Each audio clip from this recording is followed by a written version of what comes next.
On a frozen mountain night in Colorado, Jake Mason, broken, haunted by war, sat with a loaded gun and a letter to his son, seconds from ending it all. Then three desperate strangers pounded on his door, a terrified CEO and her two daughters, running from killers in a snowstorm. The moment he opened that door, four lives collided in ways none of them could predict.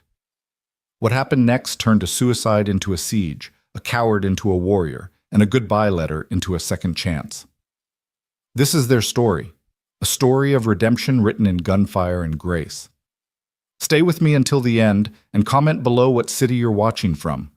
I want to see how far this story travels. The wind screamed through the pines like a wounded animal, hurling snow against the windows of the cabin with such force that the glass rattled in its frames.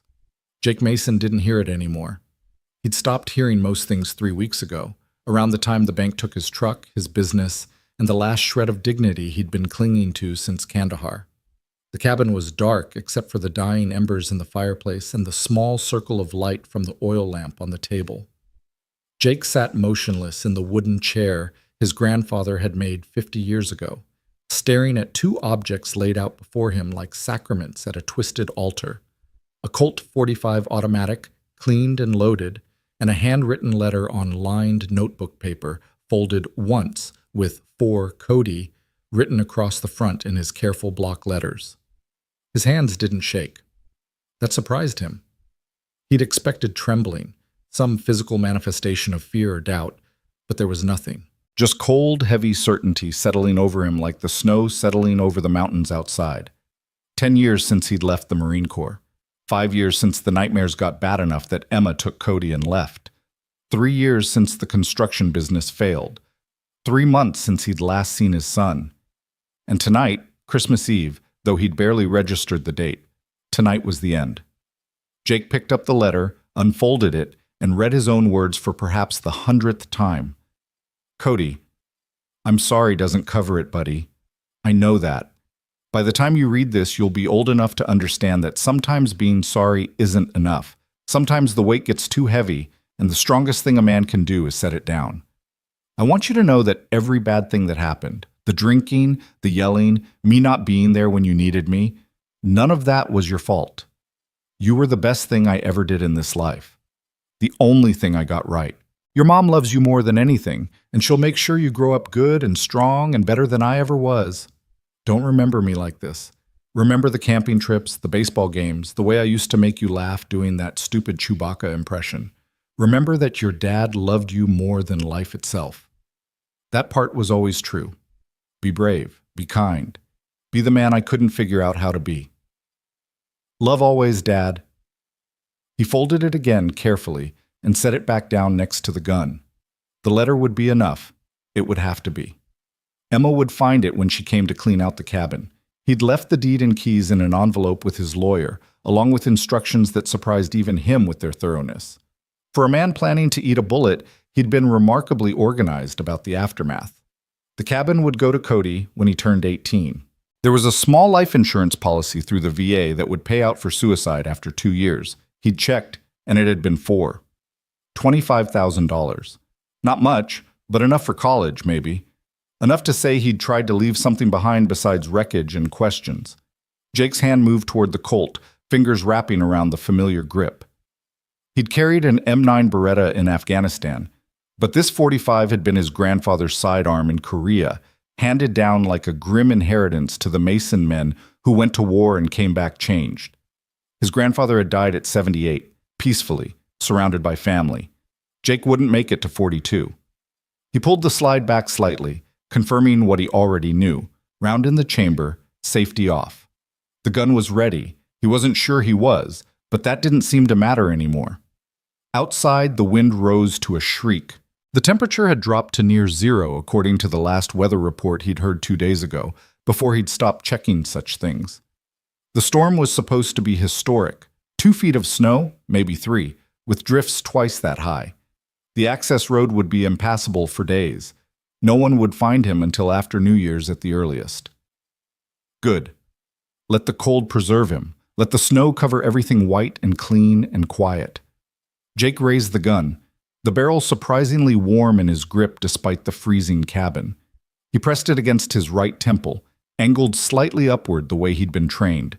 Quick, clean, no room for error. His finger found the trigger, and he closed his eyes. Cody's face in the hospital, minutes after being born. 7 pounds, 3 ounces, squalling and red and perfect. Emma laughing at their wedding, her dress simple, her smile radiant. The mountains outside this cabin at sunrise, painted gold and purple and impossible. He squeezed, bang, bang, bang. The sound exploded through the cabin, and Jake's eyes flew open, his heart lurching sideways in his chest. For one disorienting second, he thought he'd done it, that this was the afterlife, that death sounded like pounding on a door. Then his combat training kicked in, snapping him back to razor focus. Those weren't gunshots. Someone was at the front door. "Please!" A woman's voice, muffled by wind and walls, but desperate enough to cut through both. "Please, someone help us!" Jake lowered the gun slowly, his hand steady even as his mind reeled. No one should be out there. The nearest neighbor was 8 miles down the mountain. The road had been closed since noon. Who the hell? "My daughters are freezing, please!" He was moving before conscious thought caught up, the Marine in him overriding everything else. He set the gun down, grabbed the oil lamp, and crossed to the door in 4 long strides. His hand hesitated on the deadbolt for just a moment, some paranoid corner of his mind wondering if this was a setup, a robbery, something worse. But that voice, that raw terror in it, made the decision for him. Jake threw the bolt and yanked the door open. The storm tried to come inside with them. 3 figures stood on his porch, backlit by swirling snow that looked like static on a dead television. A woman, tall and dark-haired, her expensive-looking coat torn at the shoulder and dusted white with ice. And 2 girls, one maybe 10, the other younger, 7 or 8, both shaking so violently that Jake could see it even through their bulky jackets. "Thank God," the woman breathed, and her voice cracked on the words like breaking ice. "Thank God. Please, we crashed, and I didn't know if there was anyone, get inside." Jake's voice came out rough, unused to speech after days of silence. He grabbed the older girl's arm and pulled her across the threshold, then reached for the younger one. "Now, move." They stumbled in, bringing cold air and desperation with them. Jake slammed the door against the wind and shot the bolt home, his mind already running scenarios: hypothermia, frostbite, shock. The cabin was barely above freezing itself. He'd let the fire die down to nothing over the past hours, not seeing the point in staying warm for a plan that would end in cooling anyway. In the lamplight, he got his first real look at them. The woman was maybe 35, with sharp, intelligent features beneath the fear and exhaustion. Her dark hair was pulled back in a ponytail that had half escaped, and there was a cut above her left eyebrow, crusted with dried blood. Designer jeans, thermal boots that probably cost more than his truck had been worth. Money. This was money standing in his cabin, looking utterly out of place against the rough-hewn logs and second-hand furniture. The girls, clearly her daughters, both with the same dark hair and fine features, were in better shape than he'd expected. Cold, scared, but moving, responsive. The older one clutched a backpack to her chest like a shield. The younger one had tears frozen on her cheeks. "How long were you out there?" Jake demanded, already moving toward the fireplace. He grabbed kindling from the box beside the hearth, his hands moving with muscle memory from years of mountain winters. 20 minutes, maybe 30. The woman wrapped her arms around her daughters, pulling them close. "We went off the road about 2 miles down. I tried to keep the car running, but the engine died, and I thought..." Her voice broke. "I saw your light through the trees. I didn't know if you were real or if I was hallucinating, but I had to try. I had to..." "Save it." Jake struck a match, coaxing flame from the kindling. "We'll talk when you're warm. Right now, I need you to get those wet coats off. Hypothermia kills faster than you think." He fed the growing fire carefully, adding larger pieces of wood once the kindling caught properly. The flames grew, casting dancing shadows up the walls, bringing the cabin back to life in shades of orange and gold. The irony wasn't lost on him. 15 minutes ago, he'd been ready to let everything go dark forever. Now he was fighting to keep 3 strangers alive. The woman helped her daughters out of their coats, revealing layers of thermal clothing underneath. Smart. Someone had prepared them for winter travel, even if not for this. The older girl, still clutching that backpack, had stopped shaking quite so violently, but her eyes were huge and dark in the firelight, taking in the sparse cabin with the kind of awareness that worried Jake. She'd seen too much tonight. They all had. There are blankets in that chest. He pointed without looking, focused on building the fire into something that would actually heat the space.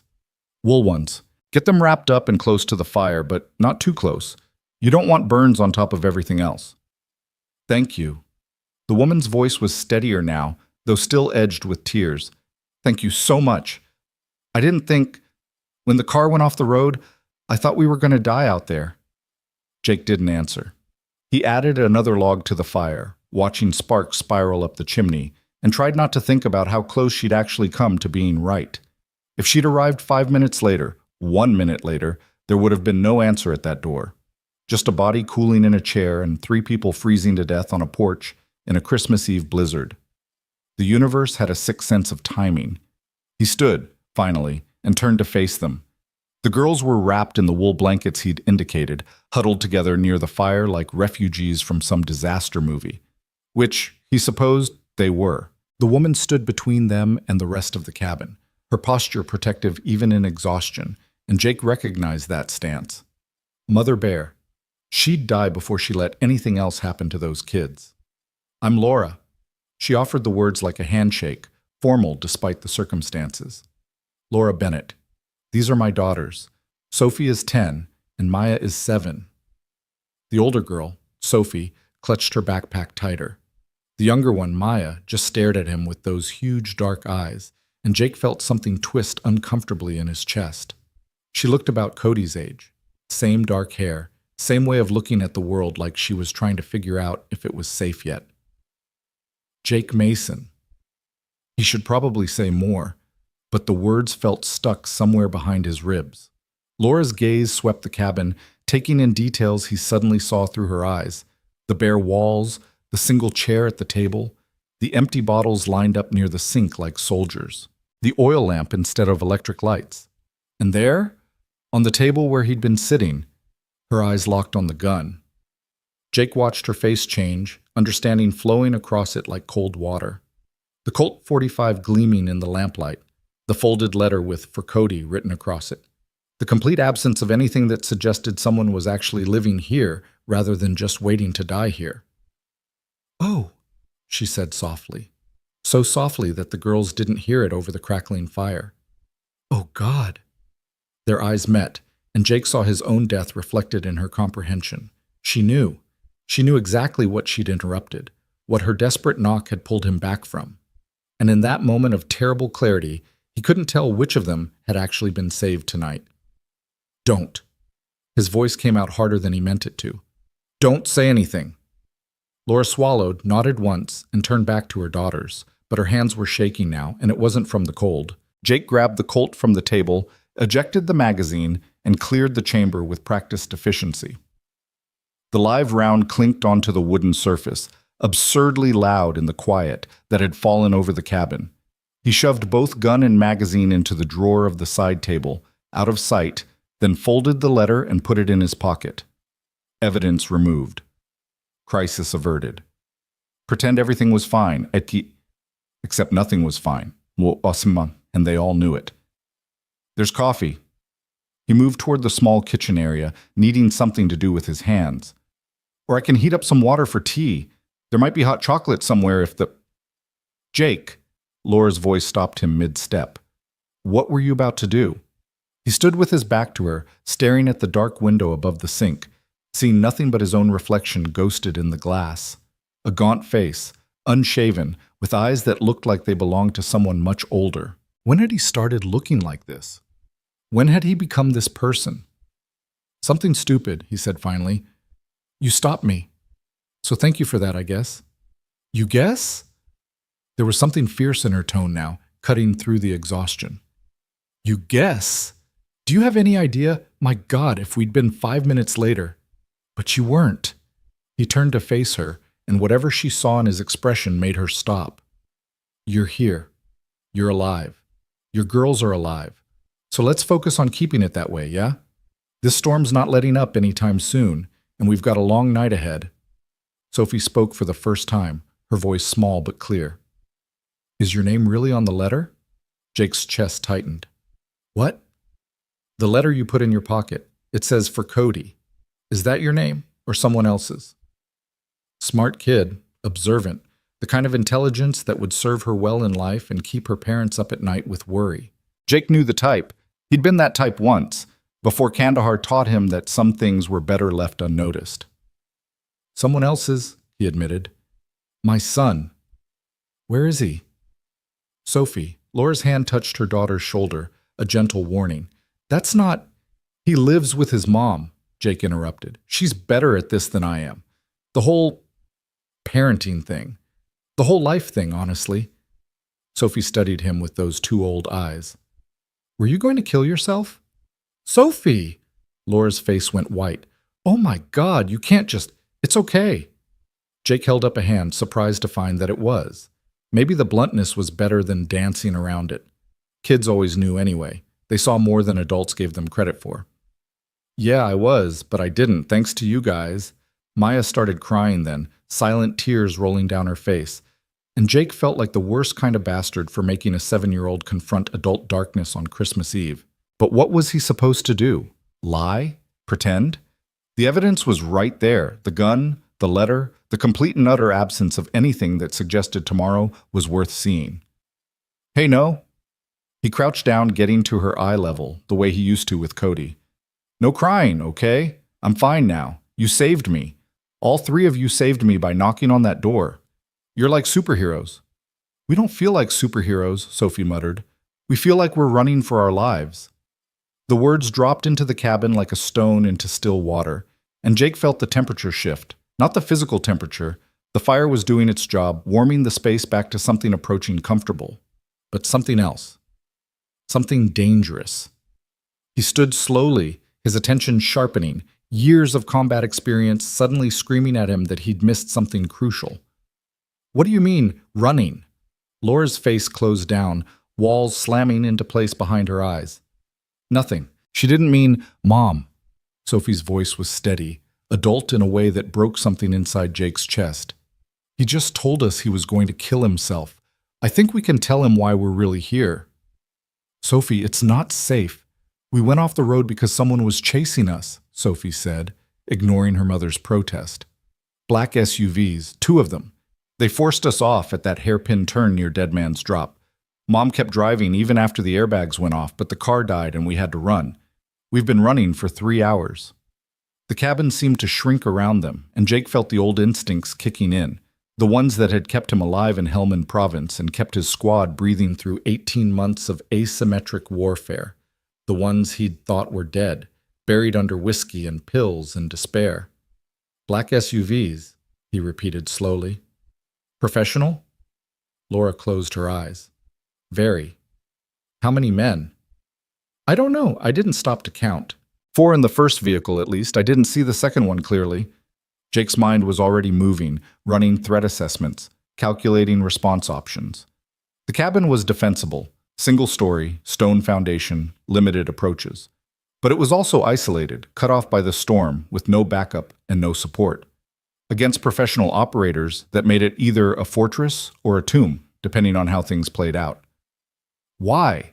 He demanded. Why were they chasing you? Who are you people? Laura opened her eyes, and Jake saw something in them he recognized. The look of someone who'd crossed a line they couldn't uncross, made a choice that couldn't be unmade. He'd worn that look himself in the mirror for years. I'm the CEO of Bennett Technologies, she said quietly. And 3 days ago, I discovered that someone inside my company has been stealing military-grade cybersecurity technology and selling it to foreign actors. When I confronted him, when I told him I was going to the FBI, she swallowed hard. He said I'd made a mistake, that I didn't understand how things worked, that some people were too important to cross. Victor Hale, Sophie added, her voice dripping with venom, inappropriate for a 10-year-old. He's the COO, and he's a monster. Jake felt something cold settle into his stomach. Military-grade technology, foreign actors, professional pursuit teams in the Colorado mountains on Christmas Eve. This wasn't corporate espionage anymore. This was treason, probably, and the kind of money and power that could make entire families disappear. "And he sent those men after you," Jake said. Not a question. "They came to my house this morning."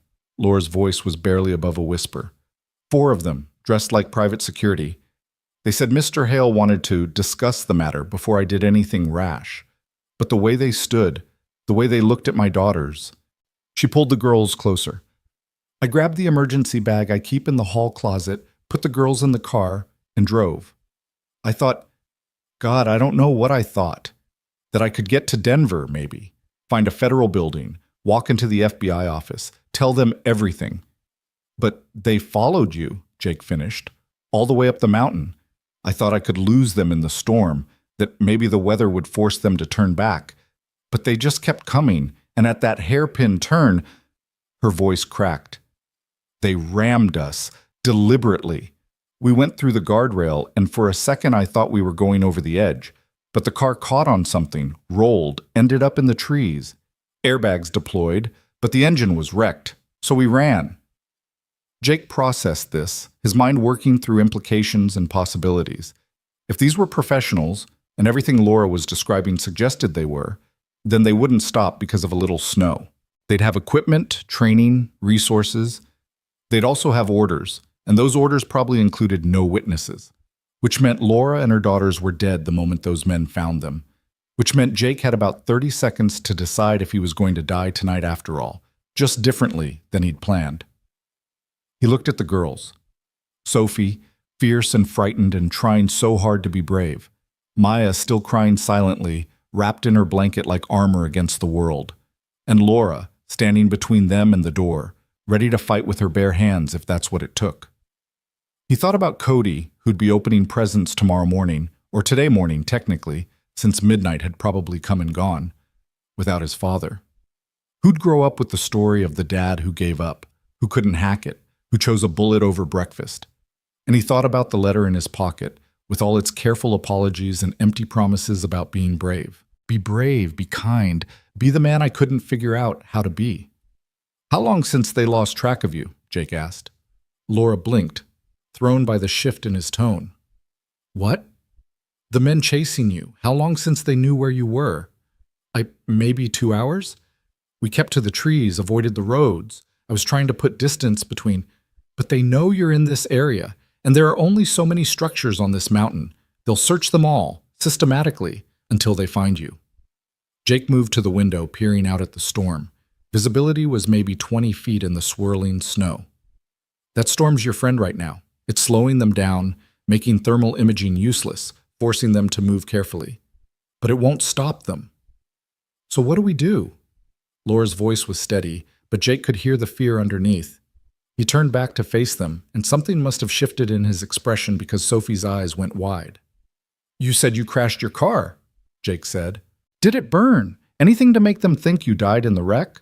No, we just ran. Then they know you're alive. They know you're on foot, and they know you need shelter. He moved to the side table, pulled open the drawer, and took out the Colt. Laura flinched, but Jake just reinserted the magazine and chambered around with a smooth motion.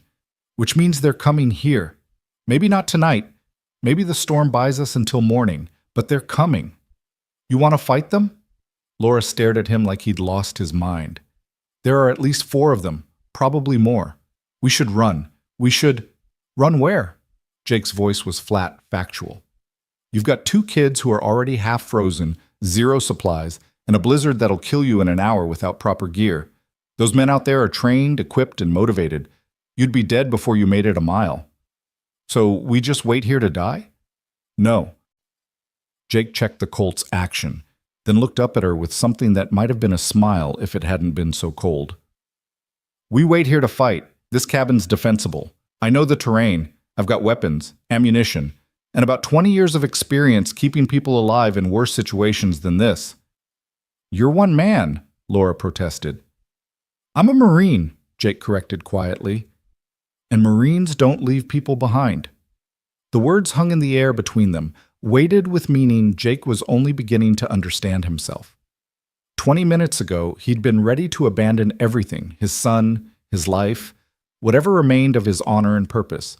But these three strangers had knocked on his door and changed the equation.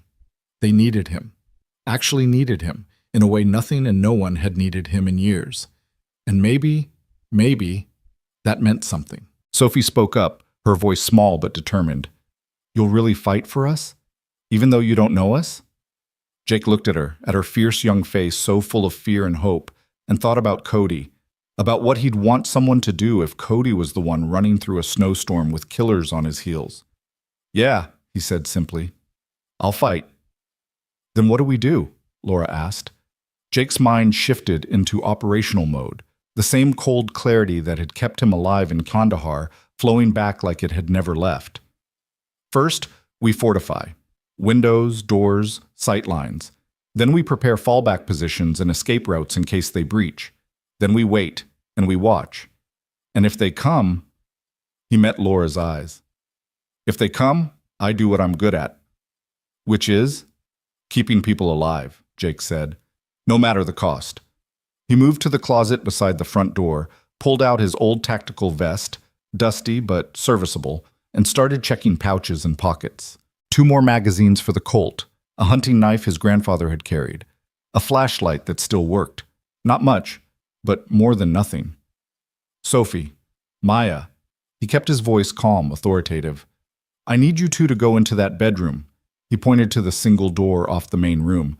"And stay there unless your mom or I tell you otherwise. There's a window in there. If things go bad, you climb out and run due east. You'll hit the highway eventually. Flag down any car you see." "What about Mom?" Maya's voice was tiny, terrified. "Your mom stays with me," Jake said. "She's an extra set of eyes, and I need that. But you two, your job is to stay safe and stay quiet. Can you do that?" Sophie nodded slowly, then took her little sister's hand. "Come on, Maya. We'll be okay. He's going to protect us." Jake wished he felt as certain as she sounded. The girls disappeared into the bedroom, and Jake heard the door click shut. Then it was just him and Laura, standing in the firelit cabin while the storm howled outside and unknown threats moved through the darkness. "I should tell you," Laura said quietly, "that I don't know how to shoot. I've never held a gun in my life." "That's fine. I don't need you to shoot. I need you to watch that window." He pointed to the one facing south. "And tell me the second you see anything that doesn't belong. Lights, movement, shadows, anything." "I can do that." She paused, then added, "Why are you doing this? You don't know us." An hour ago I was a coward," Jake interrupted. "Now I'm trying very hard not to be. So let me do this, okay? Let me be useful for once." Laura stared at him for a long moment, and Jake couldn't read what was in her eyes. Gratitude, pity, fear? Probably all of it mixed together into something he didn't have a name for. "Thank you," she finally said, "for opening the door." "Thank you," Jake replied, "for knocking." He turned away before she could see his face, before she could see that his hands were shaking now, not from fear, but from the weight of purpose settling back onto shoulders that had forgotten how to carry it. For months he'd felt like he was drowning, like every breath was borrowed time he didn't deserve. But now, with 3 lives depending on him, with a mission clear and simple and worth dying for, now he could breathe. Jake moved through the cabin with renewed focus, his eyes cataloging defensive positions and vulnerability points. The front door was solid oak with a deadbolt. Good, but not good enough against professionals with breaching equipment. He dragged his grandfather's heavy bookshelf in front of it, then added the kitchen table for good measure. Not impassable, but it would slow them down, make noise, give him warning and time to respond. The windows were the real problem. Old single-pane glass, large enough for a man to climb through. Jake checked the storm shutters. His grandfather had installed them back in the 70s and found them still functional. He secured them over the front windows, then moved to the others, working methodically while Laura watched from her position near the south-facing window. "Tell me about this Victor Hale," Jake said as he worked. "What kind of resources does he have access to?" Laura's reflection in the glass showed tension in every line of her body. "Virtually unlimited. Bennett Technologies has government contracts worth billions. Victor oversees most of them. He could hire private military contractors, bribe officials, make entire investigations disappear." But he can't make you disappear without raising questions, Jake pointed out. You're the CEO. People would notice. Not if I died in a tragic accident during a Christmas Eve road trip with my daughters. Laura's voice was bitter. Icy mountain roads, terrible storm, grieving COO steps up to ensure the company's legacy continues.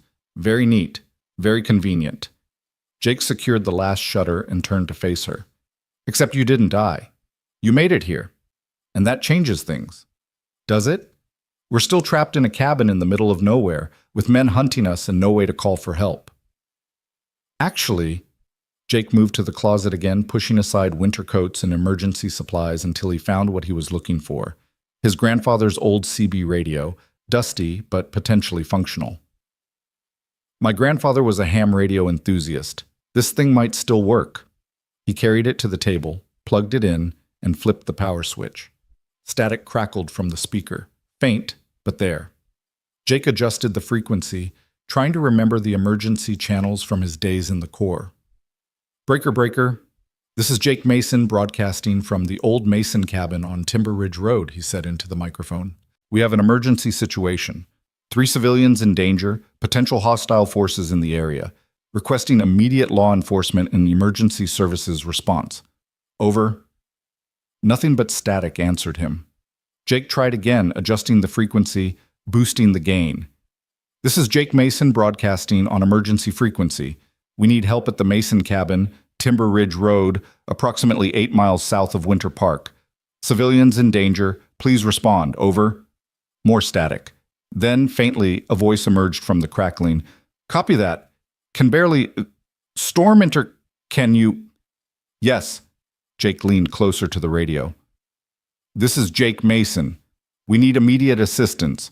Armed hostiles pursuing 3 civilians. Request law enforcement response. Over. The voice faded in and out. Jake Mason. Roads closed. Earliest response. When? Jake demanded. How long until you can get here? Storm? Maybe morning? Hold tight. The signal dissolved back into static, and no amount of adjusting could bring it back. Jake slammed his palm against the table in frustration. Morning? Laura repeated hollowly. They might get here by morning. Might, Jake confirmed, which means we're on our own until then. He checked his watch, 2:47 a.m. At least 3 hours until dawn, longer until anyone could reasonably attempt the access road. 3 hours minimum that they had to hold out. 3 hours against an unknown number of professional killers who wouldn't hesitate to murder 2 children if it meant keeping their secrets safe. Jake returned to the window, peering out through a gap in the shutters. The snow was still falling hard, visibility almost zero. He couldn't see the tree line, couldn't see more than a few feet beyond the porch. They could be out there right now, circling, preparing, and he wouldn't know until... A flicker of light in the distance. Just a flash, there and gone, maybe 100 yards out. Laura, Jake said quietly, get the girls, now. Move them to the bedroom and tell them to stay absolutely silent. What did you see? Flashlight. Maybe a headlamp. Someone's out there. He pulled the Colt from his waistband and moved to the other window, checking angles. They're doing reconnaissance, mapping the cabin's layout before they move in. Laura disappeared into the bedroom. Jake heard urgent whispers, stifled crying quickly hushed. Then she was back, her face pale but determined. What do I do? Jake pointed to the far corner of the cabin, behind the heavy stone fireplace. You get behind that. It's the best cover we've got. If shooting starts, you stay down and you don't move until I tell you it's clear. Understand? And you? I'll be right here, Jake said, doing my job. Another light flickered in the darkness, this time from a different direction. Then another. They were being surrounded, methodically, professionally. Jake counted positions, at least 3, maybe 4. Could be more hanging back as backup or reserves. His grandfather's hunting rifle was in the closet, he remembered. An old Remington 700 with a scope. Good range, reliable. Jake retrieved it quickly, checked that it was still loaded, and set it near the window where he could access it if needed. Between the Colt for close quarters and the rifle for distance, he at least had options. Jake, Laura's voice was steady despite her obvious fear. If this goes bad, If they get through, they won't. But if they do, promise me you'll save the girls, not me, them. Jake looked at her, this woman he'd met less than an hour ago, and saw the same thing he'd seen in mirrors for 5 years, someone ready to die if it meant protecting what they loved. I promise, he said, that I'm going to save all 3 of you, or I'm going to die trying. Those are the only 2 options. A sound outside, soft, almost inaudible under the wind, but Jake's trained ears caught it. Footsteps crunching in snow, trying to be quiet and failing. Someone was approaching the cabin from the north side. Jake moved to that window, staying low, weapon ready. Through the gap in the shutters, he could just make out a figure in the darkness, bulky with cold weather gear and tactical equipment. The figure moved carefully, deliberately, a rifle held at the ready. Professional. Military or ex-military. Someone who knew what they were doing. Jake's finger tightened on the Colt's trigger, but he didn't fire. Not yet. Once the shooting started, there was no taking it back, no de-escalation possible. And despite everything, despite the threats and the danger and the clear intent of these people, some part of him still hoped this could end without more death on his conscience. The figure reached the side of the cabin and paused, pressing against the wall. Jake tracked him through the window, waiting, his breath steady despite the adrenaline screaming through his system. Then a voice, amplified by a megaphone, shattered the mountain silence. Laura Bennett, we know you're in there. Send out the girls and we can talk about this like adults. Jake glanced back at Laura, saw her face go white. They don't want to talk, she whispered. They want to make sure there are no witnesses. I know, Jake said. The megaphone voice continued. You've got 60 seconds to send out the children. After that, we come in. And trust me, Mrs. Bennett, you don't want us to come in. Jake made his decision. He moved to the door, shouted through the barricaded wood, This is Jake Mason, property owner. The people you're looking for have requested sanctuary. I'm a United States Marine and I'm armed. You've got 30 seconds to clear off my land before I start shooting. Silence. Then laughter, cold and sharp. A Marine? Outstanding. That makes this interesting. But here's the thing, Marine. You're outnumbered, outgunned, and out of options. We don't want to hurt you. This isn't your fight. Just walk away. Can't do that, Jake called back. These people are under my protection. So here's what's going to happen. You're going to turn around, get in your vehicles, and drive away. And in the morning, when the road's clear, we're all going to pretend this never happened. More laughter. You think you can take us all? There's 5 of us out here, Marine. All armed, all trained. You're one man in a wooden cabin. This isn't Fallujah. You can't win this. Maybe not, Jake admitted. But I can make it expensive. So ask yourself, is killing 1 woman and 2 kids worth dying for? Because I guarantee at least 2 of you aren't going home. The silence that followed was longer this time, and Jake could almost hear the tactical assessment happening outside. They'd expected an easy target, a desperate woman with no resources and no backup.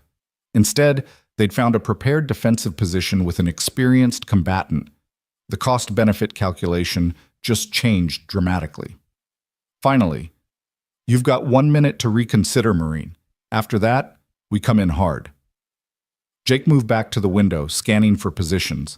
He could see them now, 5 figures in tactical gear, spread out around the cabin in a loose perimeter.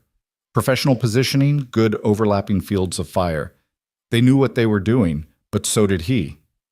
Laura, Jake said quietly, whatever happens, you stay behind that fireplace. You understand? No matter what you hear, no matter what you see, you do not leave that cover. Jake, promise me. I promise. Jake checked the Colt one last time, then picked up the rifle. 5 targets. 8 rounds in the Colt, 4 in the rifle. Not enough to win, but maybe enough to survive until dawn. Maybe enough to matter. The megaphone voice started a countdown. 60, 59, 58. Jake settled into position behind the window, his breathing steady, his hands rock solid on the rifle. He thought about Cody, about Emma, about the letter still folded in his pocket. He thought about the gun he'd pressed against his temple an hour ago, ready to end everything. And he thought about 3 strangers who'd knocked on his door and given him one last chance to be the man he'd always wanted to be. 30, 29, 28. In the bedroom, one of the girls was crying softly. Jake heard Laura's whispered reassurances, promises that everything would be okay, lies told with love and desperation. 10, 9, 8. Jake sighted down the rifle at the nearest figure, a man crouched behind a tree about 40 yards out. Center mass, easy shot, even in the dark and snow. He'd made harder shots in worse conditions. 3, 2, 1. The last word hung in the air like a held breath, and then the shooting started. The first shot came from Jake's rifle, a crack that split the night like thunder, followed immediately by a scream from the darkness. The figure behind the tree went down, and Jake was already moving, dropping the rifle and pulling the Colt as muzzle flashes erupted from 3 directions at once. The cabin exploded into chaos. Bullets punched through the shutters, splintering wood and sending fragments spinning through the air like shrapnel. Jake dove behind the heavy stone fireplace, his body covering Laura's as glass shattered and the air filled with the smell of cordite and fear. "Stay down!" he shouted over the deafening noise. "Don't move!" The shooting stopped as suddenly as it had started, leaving behind a ringing silence broken only by the wind and someone outside cursing in pain. Jake risked a glance around the fireplace edge. The shutters were Swiss cheese now, useless for cover, but at least obscuring sightlines. 4 shadows moved in the darkness, regrouping, reassessing. He'd dropped one. 4 left. Not great odds, but better than 5. "Last chance, Marine!" The megaphone voice was angry now, the professional veneer cracking. "Surrender the targets, or we burn you out!" Jake's mind raced. Burn them out? They had incendiaries, probably. Standard tactical option when dealing with fortified positions. They'd throw thermite or white phosphorus through the windows, turn the cabin into an inferno, force everyone out into the open where they could be picked off easily. It was exactly what Jake would do in their position, which meant he needed to change the equation before they had time to implement it. "Laura, listen to me very carefully." Jake's voice was steady, the combat calm that had kept him alive through 18 months of firefights flowing through him like ice water. "I'm going to open that door and go out there. When I do, you take the girls through the bedroom window and run. Due east, remember? Don't stop, don't look back, just run." "You'll die out there," Laura protested, her voice breaking. "Maybe, but you'll live. And that's what matters." He ejected the Colt's magazine, checked his remaining rounds, 6 left. Not enough for 4 targets, but then again, he'd done more with less in Kandahar. "Tell the girls I'm sorry I couldn't keep my promise. Tell them—" "No." Laura's hand grabbed his arm, surprisingly strong. "No, there has to be another way. We can—" An explosion of breaking glass cut her off as something crashed through the north window, trailing sparks and white smoke. Jake saw it in the half-second before it hit the floor. A thermite grenade, military grade, the kind that burned at 4,000 degrees and couldn't be extinguished with water. "Move!" He shoved Laura toward the bedroom, then lunged for the grenade, scooped it up with his bare hand, the heat already searing his palm, and hurled it back through the shattered window in one desperate motion. It detonated outside in a blast of white fire that turned night into noon, screams following as someone caught the edge of that inferno. Jake's hand was a mass of blistered pain, but he had no time to process it. Another window shattered, the south one this time, and 2 figures in tactical gear came through fast and professional, weapons up and scanning for targets. Jake fired twice. The first man went down with a bullet through the throat, gurgling and thrashing. The second returned fire, and Jake felt something punch his left shoulder, spinning him partially around. He fired again, emptying the magazine into center mass until the second man collapsed backward through the window he'd just entered. 3 down, 2 left, and Jake was out of ammunition for the Colt. He dropped the empty pistol and scrambled for the rifle, his wounded shoulder screaming protest with every movement. Blood ran hot down his arm, soaking through his shirt, but his right hand still worked, and that was all that mattered. He grabbed the Remington, worked the bolt, and brought it up just as the front door, barricade and all, exploded inward in a shower of splinters. The breaching charge had been perfectly placed, blowing the lock and hinges simultaneously. The heavy bookshelf toppled backward, and through the smoke and debris came the last 2 men, moving like ghosts, weapons tracking for targets with mechanical precision. Jake fired from the hip, the rifle's recoil savage against his wounded shoulder. One man twisted sideways as the bullet caught him in the ribs, not fatal, but enough to put him down temporarily. The other returned fire, and Jake felt the world tilt as something hit him high in the chest, just below the collarbone. He went down hard, the rifle clattering away across the floor.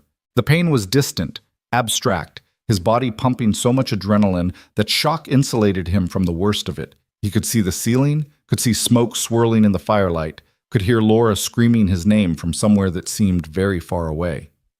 The remaining operative moved into his field of vision, a young guy, maybe 30, with cold professional eyes above a tactical mask. He pointed his rifle down at Jake's face, and Jake could see his finger tightening on the trigger. This was it. The end. After everything, he was going to die on his grandfather's cabin floor, and Laura and the girls would follow him into darkness within minutes. He'd failed. Again. Just like he'd failed his squad, failed his marriage, failed his son.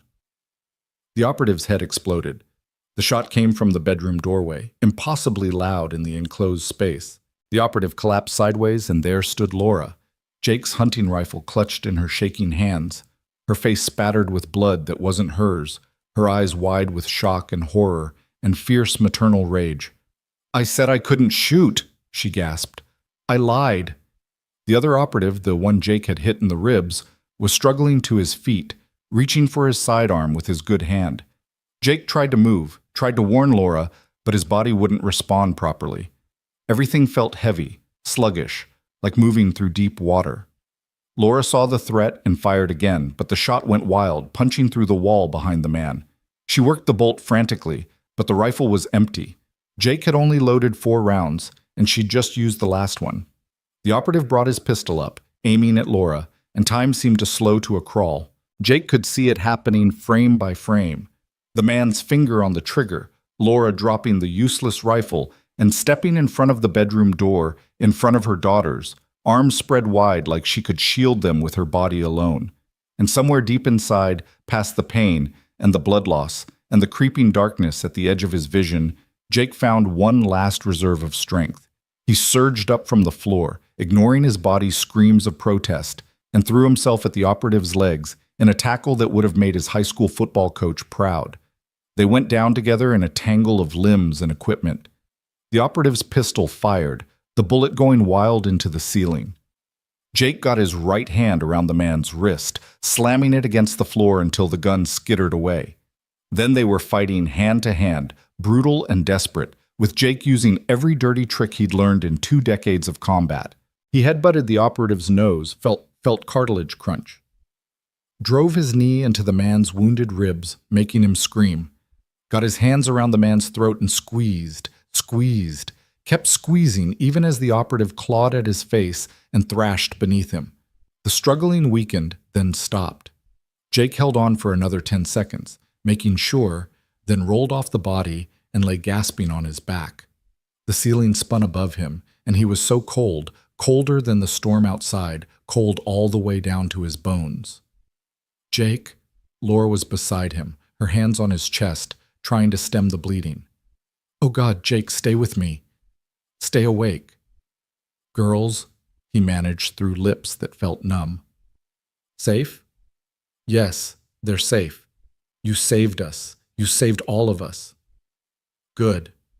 The darkness was creeping in from all sides now, and Jake was too tired to fight it anymore. "Tell Cody.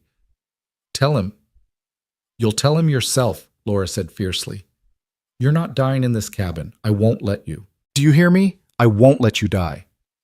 Jake wanted to tell her that some things were beyond her control, that sometimes people died, no matter how much others wanted them to live. But the words wouldn't come, and the darkness was so inviting, and he was just so tired of fighting. His eyes closed. "Jake," Laura's voice seemed to come from very far away. "Jake, don't you dare!" But the darkness had him now, pulling him down into depths where there was no pain, no failure, no grief, just peaceful, empty silence. The sound of sirens pulled him back, or maybe it was the pain that pulled him back, screaming through his shoulder and chest with renewed intensity as consciousness returned. Jake opened his eyes to find himself still on the cabin floor, but now there were other people there. Emergency responders in bright yellow jackets, someone pressing gauze to his wounds, voices shouting medical jargon he only half understood. Lost a lot of blood. Stable for now, but we need GS bios, one through and through shoulder, one lodged near the clavicle. Hell of a fight, 5 hostiles down. Jake tried to sit up, but hands pushed him back down gently but firmly. Easy there, Marine, a paramedic said, young guy with kind eyes. You've got 2 bullet wounds and some serious burns on your hand. You need to stay still. Laura, Jake croaked. The girls, are they? They're fine. Shaken up but unhurt. The mom's with them now, giving statements to the FBI. The paramedic was starting an IV, and Jake felt the cool rush of fluids entering his system. You did good. Real good. Those people would have died if you hadn't been here. Jake closed his eyes, letting relief wash over him. They were safe. Whatever else happened, he'd accomplished that much. He'd kept them alive. Can you tell me your name? The paramedic asked. For our records? Jake Mason, former sergeant, USMC. Well, Sergeant Mason, you're one tough son of a bitch. That shot near your collarbone came about an inch from your subclavian artery. If it had hit that, you'd have bled out in minutes. An inch. The difference between life and death measured in fractions. Story of his life, really. They loaded him onto a stretcher, and as they carried him toward the door, Jake saw the carnage he'd wrought. 5 bodies scattered around his grandfather's cabin, like broken dolls. Blood everywhere, on the walls, the floor, soaking into the old rugs his grandmother had woven. The front door was splinters. 3 windows were shattered. The place looked like a war zone, because it had been a war zone. And for once in his life, Jake had been on the winning side. Outside, the storm had finally broken. Dawn was just beginning to paint the eastern sky in shades of pink and gold, and the fresh snow made everything look clean and new, like the violence of the night had never happened. Emergency vehicles crowded the small clearing. Ambulances, sheriff's cruisers, black SUVs that probably belonged to the FBI. And there, standing beside one of the ambulances wrapped in thermal blankets, were Laura and her daughters. When Laura saw Jake being carried out, she broke away from the agents interviewing her and ran to his stretcher. "You're alive," she breathed, and there were tears streaming down her face. "They said you were alive, but I had to see—" "Hard to kill," Jake managed a weak smile. "Marines are cockroaches. We survive everything." "You saved us." Laura's hand found his good one, squeezed tight. "Those men would have killed us, but you fought them all. You nearly died for us." "Nearly doesn't count," Jake said. "Besides, you saved me too. That shot through the bedroom door, that was world class." "I've never shot anyone before." Laura's voice was hollow. "I've never even held a gun before tonight. But when I saw him about to kill you, when I thought about what would happen to my daughters if you died—" "You did what you had to do," Jake interrupted gently. "And you did it perfectly. That's all that matters." Sophie and Maya had approached during this exchange, staying close to their mother but watching Jake with enormous eyes. He tried to smile at them, but wasn't sure his face was cooperating properly. "Thank you," Sophie said, her voice small but steady. "For keeping your promise. For protecting us." "Yeah," Maya added, her voice barely a whisper. "You're a hero." Jake wanted to tell them he wasn't a hero, that heroes didn't spend their nights staring at loaded guns and writing goodbye letters. But before he could form the words, the paramedics were loading him into the ambulance, and Laura was being pulled away by agents who had more questions, and the cabin was receding into the distance as they started down the mountain toward the hospital in Winter Park. The paramedic, his name tag said Thompson, was checking Jake's vitals and adjusting the IV drip. "You're stable enough for transport," he said, "but you're going to need surgery to remove that bullet near your collarbone, and that hand, that's a pretty serious burn. Thermite?" "Yeah. Had to throw it back before it turned the cabin into a furnace." Thompson whistled low. "That's hardcore. Most people would have frozen up." "Most people weren't Marines," Jake said, then paused. "Actually, that's not true.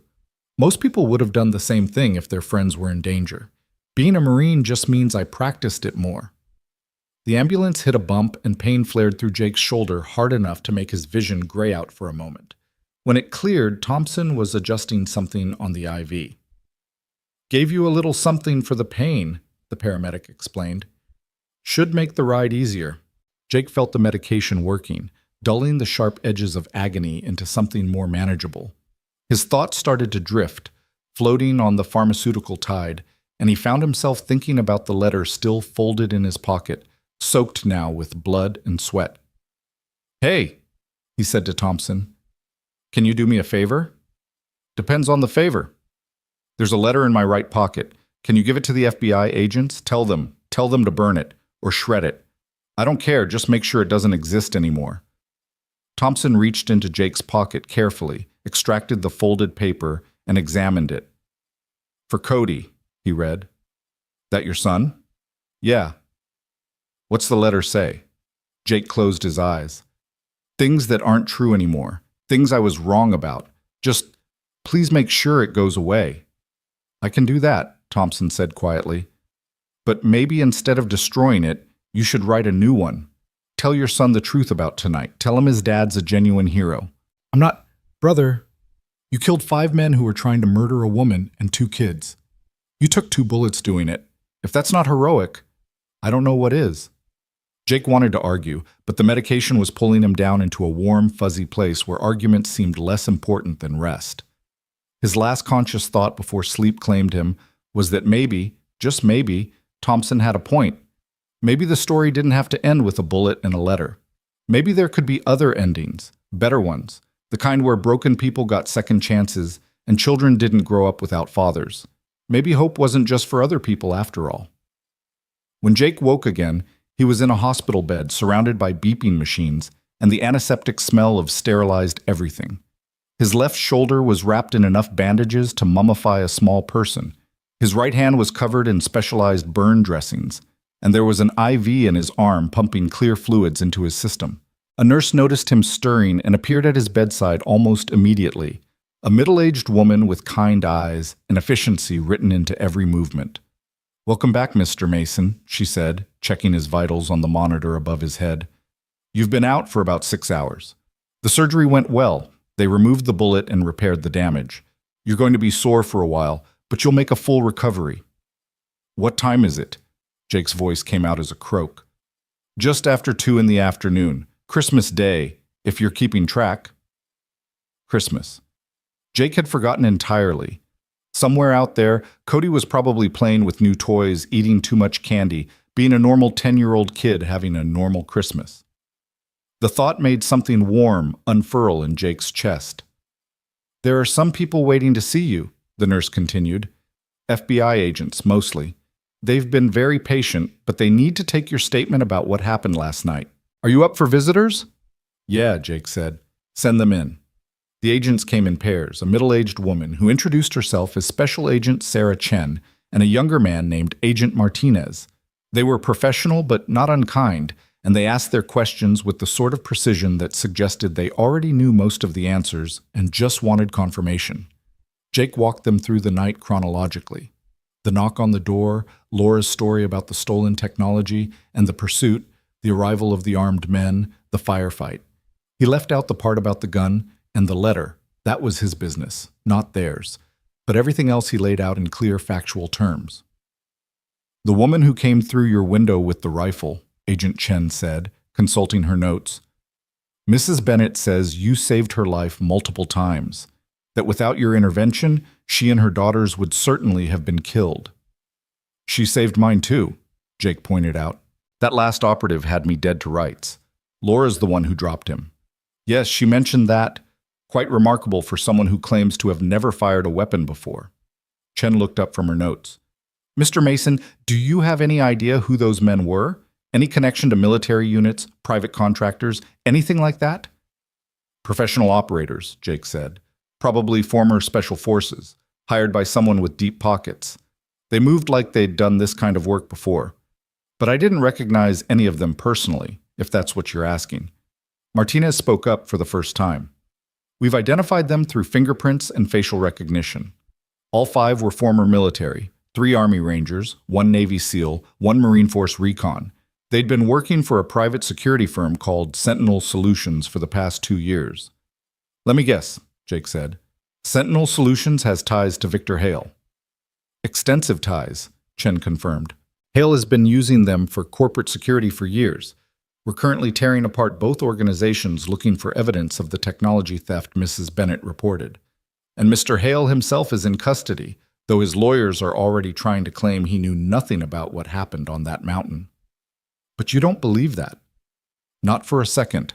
But belief and proof are different things, especially when you're dealing with someone as wealthy and connected as Victor Hale. Chen closed her notebook. That's where you come in, Mr. Mason. Your actions last night kept our key witnesses alive. Mrs. Bennett has documentation of the technology theft, evidence she'd been compiling for weeks before Hale figured out what she was doing. With her testimony and that evidence, we can build a case that'll put Hale away for decades. She's testifying? Jake asked, surprised. That's dangerous. Hale still has resources, connections. If he wanted to, which is why Mrs. Bennett and her daughters are entering witness protection as soon as we've secured the evidence and taken preliminary testimony, Martinez interrupted. They'll have new identities, new lives, somewhere far away from here. It's the only way to ensure their safety. Something cold settled into Jake's stomach. Witness protection meant disappearance. It meant Laura and the girls would vanish into the bureaucratic machinery of the federal government, emerging somewhere else as someone else, with new names and new histories that had no room for a broken ex-Marine who'd happened to be in the right place at the right time. When? He asked quietly. Within the week, Chen said. We're moving fast because we don't know how many other people Hale has on his payroll. The longer Mrs. Bennett stays visible, the greater the risk.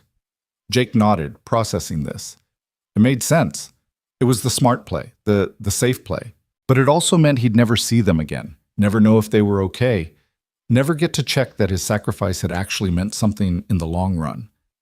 Does Mrs. Bennett know about this? He asked. She's being briefed right now, Martinez said, and she asked to see you, actually. Once we're finished here, she'd like to visit if you're up for it. Yeah, Jake said. I'd like that. The agents asked a few more questions. Details about the cabin's layout, specifics about who fired first, technicalities about when Jake had felt his life was in danger, before finally declaring themselves satisfied. They promised to keep him updated on the case and left their cards in case he remembered anything else important. After they left, Jake lay in the hospital bed staring at the ceiling and trying to sort through the tangle of emotions in his chest.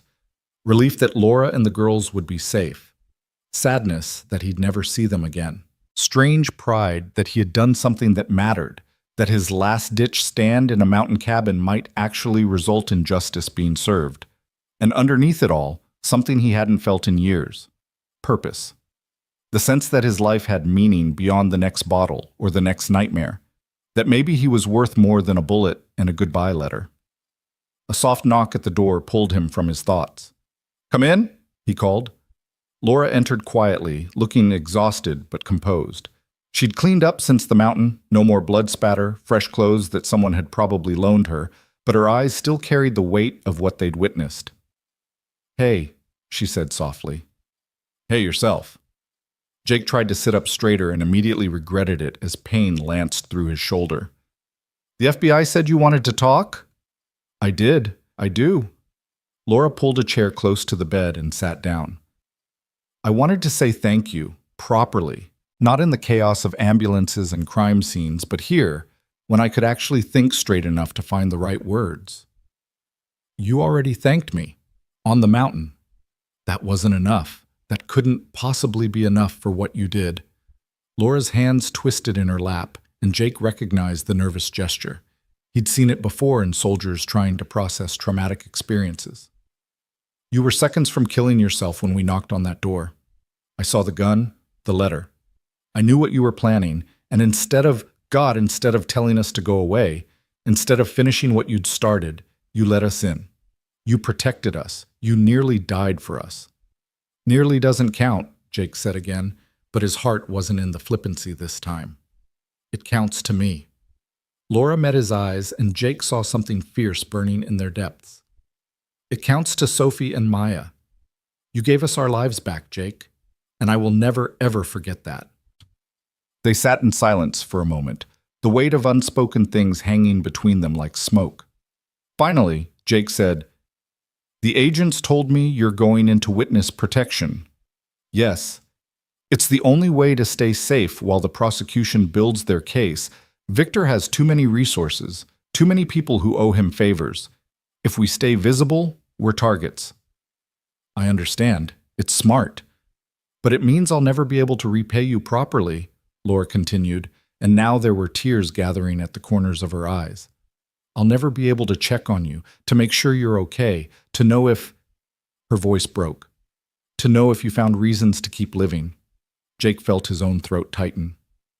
I found one pretty good reason last night. Turns out I'm not as useless as I thought. Turns out maybe I've got something left to give. You have so much to give, Jake, so much, and I wish... Laura stopped, swallowed hard. I wish I could stay and help you see that. Help you build something better than what you had before. But I can't. And that's killing me. You've already helped, Jake said quietly. More than you know. Before you knocked on that door, I was convinced that the world would be better off without me. That my son would be better off without me. But you showed me something different. You showed me that there are still people worth fighting for, causes worth bleeding for. That maybe I'm not as broken as I thought. Laura reached out and took his good hand in both of hers.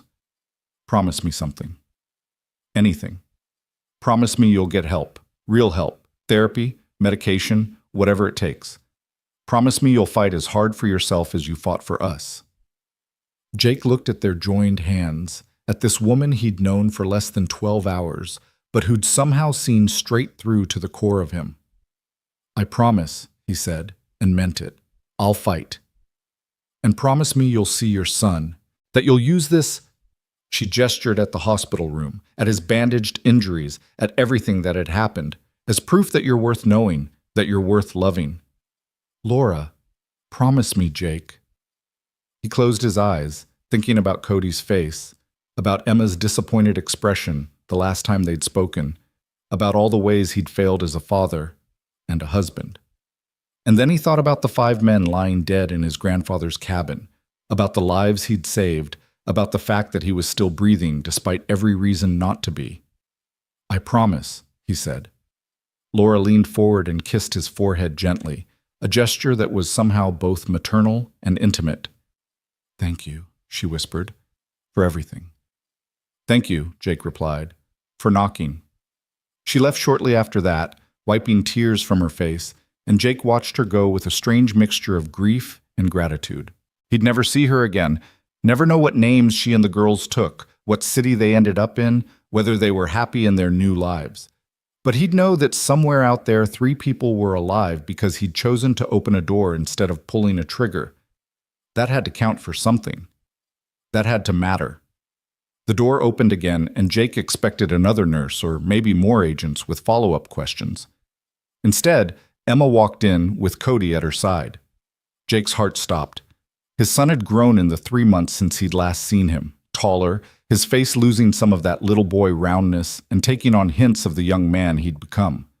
He wore a new jacket that Jake didn't recognize, new shoes, and he clutched a small wrapped present in his hands like a talisman. Emma looked older too, tired in a way that had nothing to do with physical exhaustion. But she was still beautiful, still the woman Jake had fallen in love with a lifetime ago, before war and trauma had turned him into someone she couldn't recognize. Emma, he said hoarsely. Cody, what are you, how did you... The FBI called me this morning, Emma explained, staying close to the door like she might need to bolt. They told me what happened, what you did. She paused, seemed to gather herself. And Cody insisted on coming to see you. It's Christmas, and he wanted to give you your present. Cody stepped forward hesitantly, like approaching a wild animal that might spook. Dad, are you okay? The word, Dad, not Jake, not your father, but Dad, nearly broke him. Jake blinked hard against sudden tears and nodded. Yeah, buddy, I'm okay. Just a little banged up. The FBI lady said you saved 3 people from bad guys. Cody's eyes were enormous. She said you were a hero. I don't know about hero, Jake started, but Emma cut him off. You are, she said firmly. Whatever else has happened, whatever mistakes you've made, what you did last night was heroic. And Cody deserves to know that his father is capable of incredible things. Jake stared at her, searching for sarcasm or anger or any of the things he deserved, but found only sincerity. Emma meant it. She actually meant it. "I got you a present," Cody said, holding out the wrapped package. "Mom said we probably wouldn't see you today, but I made her wrap it anyway just in case. Can I give it to you?" "Of course," Jake managed. Cody approached the bed carefully and set the present on Jake's lap. His hands were shaking slightly, fear probably, or nervousness around the father who'd been absent for so long. But he didn't run away. That was something. That was more than Jake had hoped for. Jake unwrapped the present one-handed, awkward with the bandages and the IV, and found a framed drawing inside. It showed two stick figures, one tall, one small, standing in front of what was recognizably his grandfather's cabin. At the top, in Cody's careful printing, "My dad is brave." "I drew it last week," Cody explained, "before I knew about the bad guys and everything. I just wanted you to know that I think you're brave, even when you're sad, even when things are hard." Jake couldn't speak. The tears he'd been fighting finally won, spilling hot down his face, and he clutched the drawing to his chest with his good hand like it was the most precious thing in the world. Because it was. Because his son, his beautiful, perceptive, incredibly kind son, had seen past the drinking and the anger and the absence to something worth believing in. "Thank you," he whispered. "This is the best present I've ever gotten." Cody smiled, tentative but real, and Jake saw Emma's expression soften behind him. Maybe this could be the beginning of something. Not a return to what they'd had before, because that was gone and good riddance to it, but something new, something better, something built on honesty and effort instead of nostalgia and obligation. "Can I hug you?" Cody asked. "Or will it hurt your ouchies?" Jake laughed, the sound unexpected and slightly hysterical. "Yeah, buddy, you can hug me. Just be gentle, okay?" Cody climbed carefully onto the bed and wrapped his arms around Jake's good side, his small body warm and solid and real. Jake hugged back with his right arm, ignoring the pain from his burns, and breathed in the smell of his son's shampoo and Christmas cookies and hope. "I love you," Jake said into Cody's hair. "I'm sorry I haven't been good at showing it lately, but I love you so much and I'm going to do better, I promise." "I love you too, Dad," Cody mumbled into Jake's shoulder. "And you don't have to be perfect. You just have to try." Out of the mouths of babes, Jake thought. When had his 10-year-old become wiser than him? Emma approached the bed slowly, her eyes glistening. "The FBI also mentioned that you were in a bad place last night," she said quietly, pitched for Jake's ears only. "That if those people hadn't arrived when they did..." Jake met her gaze. "Yeah, I was. I'm sorry you had to find out that way." "Don't be sorry. Be better." Emma's hand touched his uninjured shoulder gently. "Get help, Jake. Real help. Not just for Cody, not just for me, but for yourself. You deserve that. You deserve to be okay." "Laura said the same thing," Jake admitted. "Smart woman. You should listen to her." Emma glanced at Cody, who'd settled against Jake's side like he belonged there. "We should go soon. Visiting hours are almost over and you need rest. But maybe we could come back tomorrow? If you're still here?" "I'd like that," Jake said. "I'd really like that." They stayed for another 20 minutes, talking about small things. Cody's new video game, Emma's job, the Christmas dinner Jake was missing, before finally departing with promises to return. Jake watched them go with that same mixture of grief and gratitude he'd felt when Laura left. But this time there was also possibility. This time there was hope. After they were gone, after the nurse had checked his vitals one more time and dimmed the lights for sleep, Jake lay in the hospital bed holding Cody's drawing and thought about everything that had happened in the last 24 hours. The gun, the letter, the desperate knock at the door, the firefight, the blood and the fear and the moment when he'd been certain he would die. And then the aftermath. Agents and ambulances, Laura's gratitude, Cody's drawing, Emma's cautious optimism. The sense that maybe, just maybe, his life wasn't over after all. That maybe the story could have a different ending than the one he'd written. Tomorrow he'd start making calls. He'd find a therapist who specialized in PTSD. He'd look into veteran support groups. He'd talk to his lawyer about the business, see if there was any way to resurrect what he'd lost or build something new from the ashes. He'd call Emma and set up a regular visitation schedule with Cody. He'd do all the things that healthy, functional people did to build lives worth living. But tonight, Christmas night, he just held his son's drawing and let himself feel grateful. Grateful to be alive. Grateful to have mattered. Grateful that when 3 strangers knocked on his door in a snowstorm, he'd chosen to answer. The last thing Jake thought before sleep claimed him was that he needed to write a new letter. Not a goodbye letter this time, but a hello. Something that said, "I'm still here, and I'm fighting, and I think maybe I'm going to win this time." Something that started with hope instead of ending with despair. Tomorrow, he thought. Tomorrow, I'll write it. And for the first time in years, tomorrow felt like a promise instead of a threat. Jake spent 3 more days in the hospital before the doctors cleared him for discharge. 3 days of physical therapy for his shoulder, wound care for his burns, and a parade of visitors that left him exhausted and strangely hopeful in equal measure. Emma and Cody came every afternoon, staying longer each time, the awkwardness between them gradually dissolving into something that felt almost like family again. The FBI agents checked in twice more with updates on the case against Victor Hale, and each time they seemed more confident that the evidence would hold. Laura didn't visit again.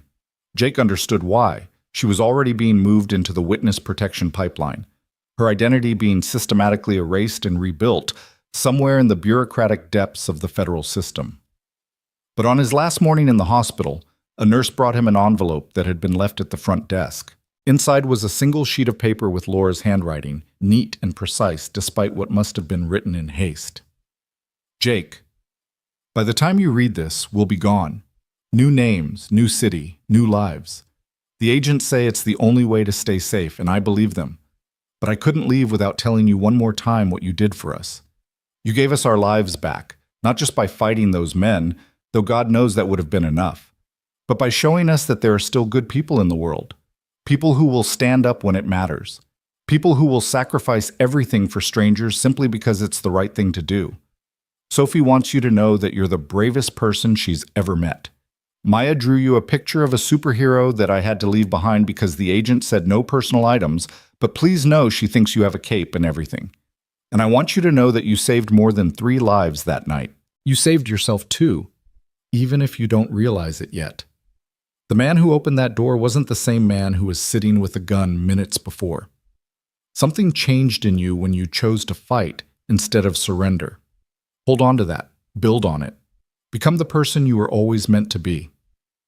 I wish I could stay and watch you do it. I wish I could be there when you reconcile with your son, when you rebuild your business, when you finally accept that you're worthy of happiness. But wishing doesn't change reality, and reality is that we have to disappear to survive. So this is goodbye, Jake Mason. Thank you for everything. Thank you for opening the door. Thank you for fighting. Thank you for being exactly who we needed when we needed it most. Live well. Be happy. And know that somewhere out there, 3 people are thinking of you and wishing you all the best that life has to offer. With gratitude and affection, Laura P.S. The agents tell me that Hale's lawyers are already trying to negotiate a plea deal. They're scared, which means the evidence is solid. You didn't just save our lives, you helped bring down someone who was selling American military secrets to our enemies. You're a hero, whether you accept that label or not. Jake read the letter 3 times, then carefully folded it and put it in his wallet next to Cody's drawing. 2 pieces of paper that represented 2 different futures. One that was ending before it could really begin, and one that was just starting to open up with possibility. The nurse who delivered the envelope lingered in the doorway. "Everything okay?" she asked. "Yeah," Jake said, surprised to find he meant it. "Everything's going to be okay." They discharged him that afternoon with a prescription for pain medication he had no intention of filling. He'd learned the hard way what happened when broken men tried to medicate their way to peace, and instructions to follow up with his primary care physician in 2 weeks.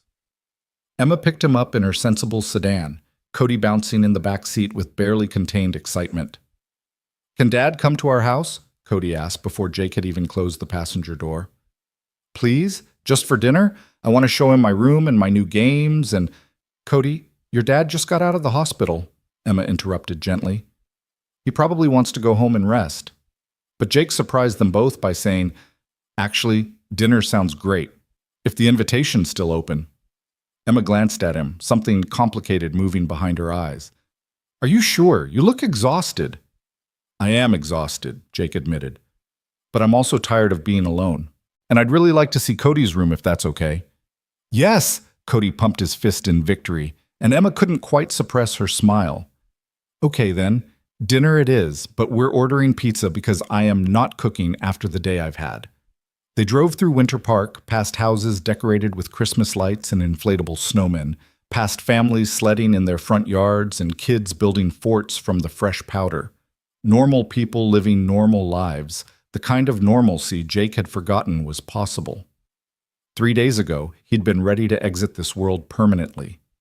Now he was riding in his ex-wife's car, listening to his son chatter about Minecraft, heading towards something that felt almost like home. Emma's house was smaller than the one they'd shared during their marriage, a modest 2-bedroom in a quiet neighborhood where all the houses looked vaguely similar. But it was clean and warm and decorated with the kind of care that spoke of someone making the best of their circumstances. Cody's artwork covered the refrigerator, and there was a small Christmas tree in the corner, still draped with lights and ornaments. The tree's still up, Jake observed. We had Christmas morning here, but Cody wanted to wait to take it down until you could see it, Emma explained. He decorated most of it himself this year. Jake looked at his son, at the pride shining in his eyes, and felt something crack open in his chest.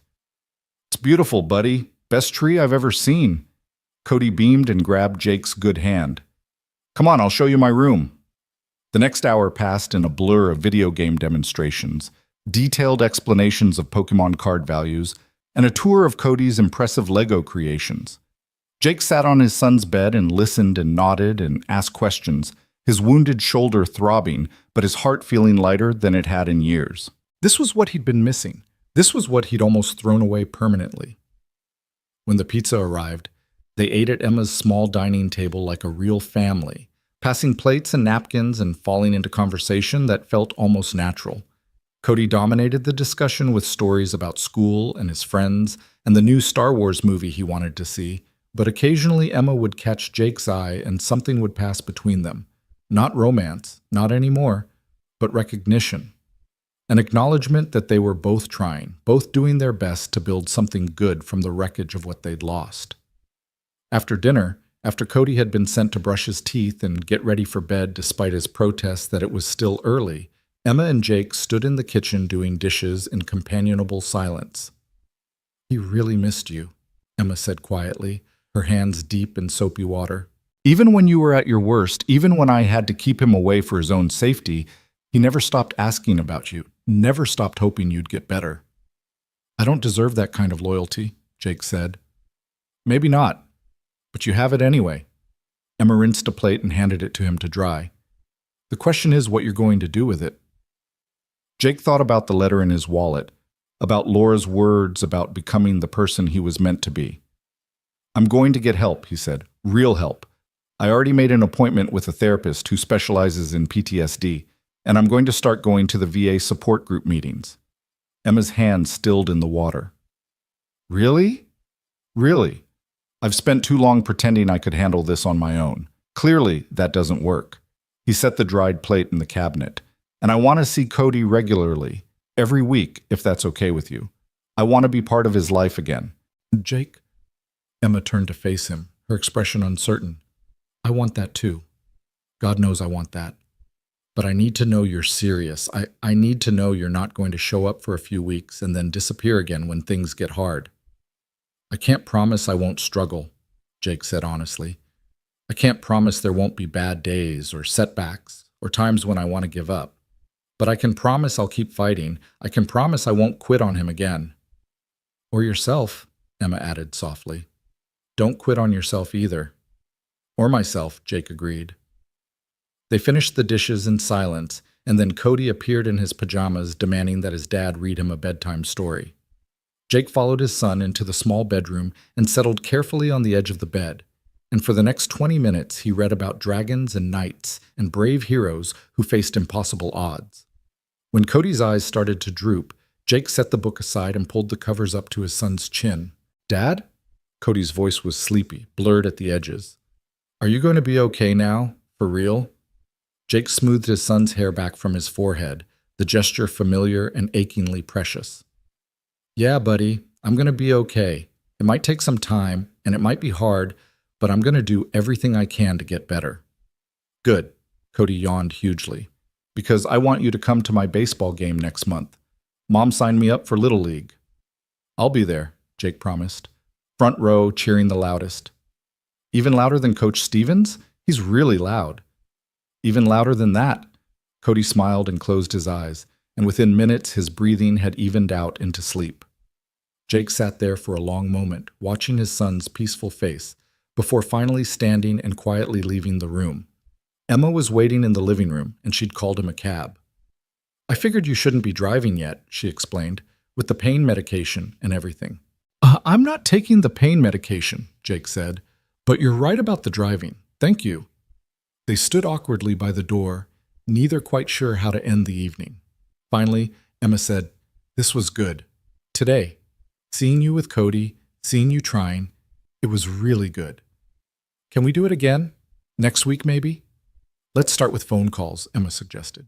You call Cody 3 times a week, just to talk. Then next weekend you can come by for a few hours. We'll build slowly, make sure the foundation is solid before we try to construct anything bigger. Does that work? It wasn't what Jake had hoped for. Some part of him had been harboring fantasies of immediate reconciliation, of stepping back into the life he'd lost like the intervening years had never happened. But it was realistic, and it was fair, and it was more than he'd had this time last week. That works, he said. Thank you, Emma, for giving me another chance. Thank Cody, she replied. He's the one who never gave up on you. I just finally decided to stop standing in his way. The cab pulled up outside and Jake stepped out into the cold December night. As he settled into the back seat and gave the driver his grandfather's cabin address, he realized he was actually looking forward to going home. Not with dread or resignation, but with something that felt almost like anticipation. The cabin looked different in the darkness, or maybe Jake was different, seeing it with new eyes. The front door had been replaced by a contractor the FBI had arranged, but the bullet holes in the walls remained, stark reminders of what had happened here. The bloodstains had been professionally cleaned, but Jake knew where they'd been. He'd always know. But as he walked through the space, turning on lights and stirring the embers in the fireplace back to life, he didn't feel haunted. He felt grateful. This cabin had been meant to be his tomb, but instead it had become the place where he'd remembered how to fight, where he'd found a reason to keep breathing, where he'd discovered that maybe he wasn't as broken as he'd believed. Jake made coffee and sat in his grandfather's chair, the one he'd been sitting in with a gun 3 days ago, and pulled out his phone. The VA support group met Thursday evenings at a church in Denver. He'd learned from a quick internet search. That was tomorrow night. He could make that drive, sit in a circle with other veterans who understood what it was like to come home changed, and maybe start the long process of healing. His finger hovered over the contact information, then he did something he hadn't done in months. He called his sponsor from the AA meetings he'd stopped attending 6 months ago. Jake? Tom's voice was surprised and cautious. Is that really you? Yeah, Tom. It's me. I know I dropped off the face of the earth, and I know you probably think I'm dead or using or... I heard about what happened on the mountain, Tom interrupted. Everyone in the program heard. One of the nurses at the hospital is in the fellowship. She mentioned it at a meeting. Said you saved 3 people from armed killers while you were dealing with your own stuff. Jake didn't know what to say to that. Are you calling because you're ready to come back? Tom asked gently. Because your chair's still here, man. We never gave up on it. I'm ready, Jake said, and the words felt like a weight lifting. I'm really ready this time. Good. There's a meeting tomorrow morning at 10 if you can make it. And Jake, I'm proud of you. Not just for what you did on that mountain, but for making this call. That took guts. They talked for another 20 minutes, Tom catching Jake up on the group, and Jake giving the abbreviated version of his last few months. When they finally hung up, Jake felt like he'd taken the first real step forward, instead of just treading water or sliding backward. He spent the rest of the evening making calls and sending emails. He contacted the therapist his doctor had recommended and scheduled an initial consultation for the following week. He reached out to his lawyer about the business, asking what it would take to get his contractor's license reinstated. He sent a message to his old foreman asking if any of the crew might be interested in working together again if Jake could get things running. By the time he finally went to bed, it was past midnight and his shoulder was throbbing from overuse, but his mind felt clearer than it had in years. He had a plan. He had appointments. He had reasons to wake up tomorrow morning and the morning after that, and all the mornings stretching ahead into a future that no longer looked like a prison sentence. Jake dreamed that night, but for once they weren't nightmares of Kandahar. Instead, he dreamed of Laura and her daughters somewhere safe, living ordinary lives under ordinary names. He dreamed of Cody hitting a home run while Jake cheered from the stands. He dreamed of his grandfather's cabin rebuilt and restored, filled with light and laughter instead of darkness and despair. When he woke on Thursday morning to sunlight streaming through the repaired windows, Jake lay in bed for a moment, just breathing, just being alive, just feeling grateful that when 3 desperate strangers had knocked on his door in a snowstorm, he'd chosen to answer instead of checking out permanently. The AA meeting was exactly as he remembered: bad coffee, uncomfortable folding chairs, and a circle of people who understood addiction in ways that civilians never could. When it was Jake's turn to share, he told them about the gun and the letter and the knock at the door. He told them about fighting for 3 lives and discovering that maybe his own life was worth fighting for too. "I'm Jake," he said, his voice steady despite the emotion churning in his gut. "I'm an alcoholic and an addict, and I'm 63 days sober." The room erupted in applause, and Tom caught his eye from across the circle with a proud smile. After the meeting, several people approached Jake to welcome him back and share their own stories of relapse and recovery. A woman named Maria, who'd been sober for 7 years, told him that her turning point had come when her daughter had begged her to get help one more time. "Sometimes we need someone else to show us we're worth saving," she said. "Sounds like those people who showed up at your cabin did that for you." "They did," Jake agreed. "And now I have to figure out how to live up to that." "One day at a time," Maria said. "That's all any of us can do." The PTSD support group that evening was harder. Sitting in a room full of veterans who carried the same invisible wounds he did, listening to their stories of flashbacks and hypervigilance and relationships destroyed by trauma, it forced Jake to confront things he'd been avoiding for years. He didn't share during his first meeting, just listened and absorbed and felt less alone than he had in a very long time. Afterward, a former Army Ranger named Marcus approached him in the parking lot. "You're the guy from the news," he said without preamble. "The Marine who killed 5 contractors trying to murder that CEO." Jake tensed, unsure where this was going. "Yeah, that's me." "I wanted to tell you something." Marcus's expression was serious, intense.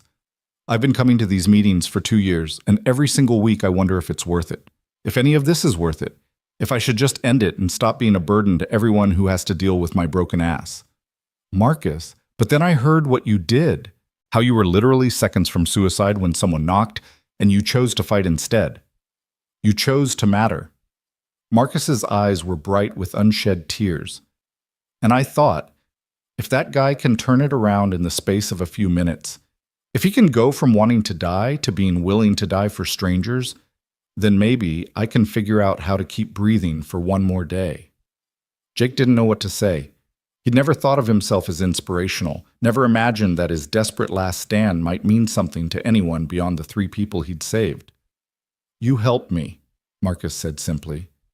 "Without knowing it, without trying, you helped me. So thank you. And keep coming to these meetings, because I guarantee you're not the only one here who needs to hear your story." They exchanged numbers, and Jake drove home in a daze. It was one thing to save lives in the moment, in the heat of combat when there was no time to think or question. But it was something else entirely to realize that his survival might matter to people he'd never met, that his choice to keep fighting might inspire others to do the same. The days that followed fell into a rhythm that felt almost normal. Jake went to AA meetings 3 times a week and the PTSD group every Thursday. He started physical therapy for his shoulder and occupational therapy for his burned hand. He called Cody every Monday, Wednesday, and Friday without fail, conversations that started awkward but gradually grew easier. He met with his therapist twice a week and did the hard work of unpacking decades of trauma and grief and self-loathing. It wasn't easy. There were days when he woke up and the weight of everything seemed crushing, when the idea of getting out of bed felt impossible. There were nights when the nightmares came back and he woke gasping and reaching for weapons that weren't there. There were moments when he passed the drawer where he'd kept the gun and had to force himself to keep walking instead of checking to see if the weapon was still there. But there were good days too. Days when Cody's laughter on the phone made everything feel worthwhile. Days when the physical therapy showed real progress and he could lift his arm higher than the day before. Days when he sat in the AA meeting and realized he'd made it another week sober, another week alive, another week moving forward instead of sliding back. 2 weeks after his discharge from the hospital, Jake's lawyer called with surprising news. "The insurance company is willing to settle," she said without preamble. "The accident that bankrupted your business, turns out the other driver's coverage is actually going to pay out. It's not everything you lost, but it's enough to clear your debts and maybe get you started again." Jake sat down heavily in his grandfather's chair. "How much?" $75,000 after legal fees. "And your contractor's license has been reinstated. The board reviewed your case and agreed that the suspension was overly harsh given the circumstances." $75,000. Not a fortune, but enough to buy equipment, hire a small crew, start taking jobs again. Enough to rebuild instead of just surviving. "There's something else," his lawyer continued. "The FBI called me yesterday. They wanted you to know that Victor Hale took a plea deal. 25 years in federal prison for espionage, conspiracy, and attempted murder. No parole eligibility for at least 15 years. "What about Laura?" Jake asked. "Is she safe now?" "They didn't give me details, but the impression I got was that with Hale behind bars and his organization dismantled, the threat level has dropped significantly. Whether that means she can come out of witness protection or not, I don't know." Jake thanked her and ended the call, then sat staring at the fireplace for a long time. Hale was in prison. Laura and her daughters were safe. And Jake had enough money to start rebuilding his life in concrete, practical ways. It felt like the universe was conspiring to give him reasons to keep going, like every door he approached was opening instead of slamming shut. The following Saturday, Emma invited him to Cody's Little League practice. Jake stood behind the backstop with the other parents, watching his son field ground balls and take awkward swings at batting practice, and felt a fierce pride that had nothing to do with athletic prowess and everything to do with just being present. Being there. Being the dad he'd promised to be. "He's getting better," Emma observed, standing beside Jake with her arms crossed against the early spring chill. "Last week he couldn't catch anything. Now he's at least getting his glove in the right position." "He looks great," Jake said, and meant it. "You look better too," Emma said quietly. "Healthier. Like you're actually sleeping." "Some nights," Jake admitted. "The therapy helps, and staying sober helps, and having a reason to get up in the morning definitely helps." Emma glanced at him, something calculating in her expression. "Jake, can I ask you something? When you were sitting in that cabin with the gun, what changed? What made you answer the door instead of finishing what you'd started?" Jake thought about this, trying to find words for something that had happened mostly on instinct. "I don't know if anything changed in that exact moment," he said finally. "I think I was just so used to responding to emergencies that I did it automatically. Someone was in danger, someone needed help, and I reacted before I could think about it." "But you could have sent them away," Emma pressed.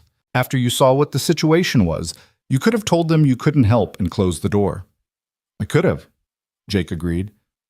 "But then I'd have known I'd let 3 people die to preserve my own plan to die. And even at my lowest, I guess I couldn't do that. I couldn't be that person."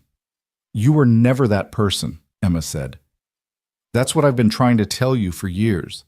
The drinking, the anger, the depression, that wasn't the real you. That was the broken you. The real you is the man who opens doors for strangers and fights impossible odds to protect people he doesn't know." "I don't know if there's a difference," Jake said. "I think maybe I'm both people, the broken one and the fighter. And I'm trying to figure out how to be more of the second and less of the first." On the field, Cody hit a line drive that made it all the way to the outfield. He stood at first base grinning like he'd just won the World Series, and Jake felt his throat tighten with emotion. "You're doing it," Emma said softly, "figuring it out. And for what it's worth, I'm proud of you." The words hit harder than any of the bullets from that night in the cabin. Emma's pride, Emma's approval, He'd spent years believing he'd forfeited any right to those things. Hearing them now, standing in the spring sunshine, watching their son play baseball like a normal kid with normal parents who were trying their best, felt like a kind of redemption he hadn't known was possible. After practice, they got ice cream. Jake, Emma, and Cody crowded into a booth at the local parlor, arguing good-naturedly about which flavor was best. And sitting there, listening to Cody's animated description of the line drive he'd hit and Emma's teasing commentary, Jake realized something profound. He was happy. Not perfectly happy, not without complications or concerns or the lingering shadows of trauma, but happy in a real substantial way. Happy to be alive. Happy to be here. Happy to have fought his way back from the edge to this moment, this ice cream, this family that wasn't quite whole, but was trying. A month after the incident, Jake hired his first employee for the revived construction business, his old foreman, Mike, who'd stayed loyal despite everything. They took a small job repairing a deck in Winter Park, and Jake found himself remembering why he'd loved this work in the first place. The satisfaction of fixing things, building things, making concrete improvements to the world with his hands. "It's good to have you back, boss," Mike said at the end of their first day, surveying the completed repair with professional satisfaction. "The work, the quality, it's like you never left." "Feels good to be back," Jake admitted. "Feels good to be useful again." They started taking more jobs, slowly building a reputation again. Word spread about Jake's story, the disabled Marine who'd saved 3 lives and was now putting his life back together, and people wanted to hire him, wanted to support him. Jake was uncomfortable with the attention at first, unused to being seen as anything other than a failure or a cautionary tale, but he learned to accept the kindness, to let people help the way he'd helped Laura and her daughters. 2 months after the shooting, Jake went to visit his grandfather's grave in the small cemetery outside Winter Park. He'd avoided it for years, ashamed to face even the memory of a man who'd been so strong when Jake felt so weak. But now, kneeling in the grass beside the headstone, he found words coming easier than expected. "I'm sorry it took me so long to come back," he said quietly. "I'm sorry I let your cabin become the place where I almost ended things. You built that place as a sanctuary, and I almost turned it into a tomb." The wind rustled through the pine trees surrounding the cemetery, and Jake could almost imagine it was his grandfather's voice, patient and understanding. "But I'm okay now," he continued, "or I'm getting there anyway. I'm doing the work. I'm showing up. I'm being the man you tried to teach me to be." He paused, swallowing hard. "And I'm using the cabin the way you intended, as a place of peace, a place to remember what matters." He stayed there for a while, just sitting in the grass and letting the mountain air wash over him. When he finally stood to leave, he felt lighter somehow, like he'd set down a burden he'd been carrying so long he'd forgotten it was there. That evening, Jake attended his PTSD support group as usual, but this time, when the facilitator asked if anyone wanted to share, Jake raised his hand. "I'm Jake," he said to the circle of familiar faces. "Marine Corps veteran, 2 tours in Afghanistan. And I want to tell you about the night I almost killed myself." He told them everything.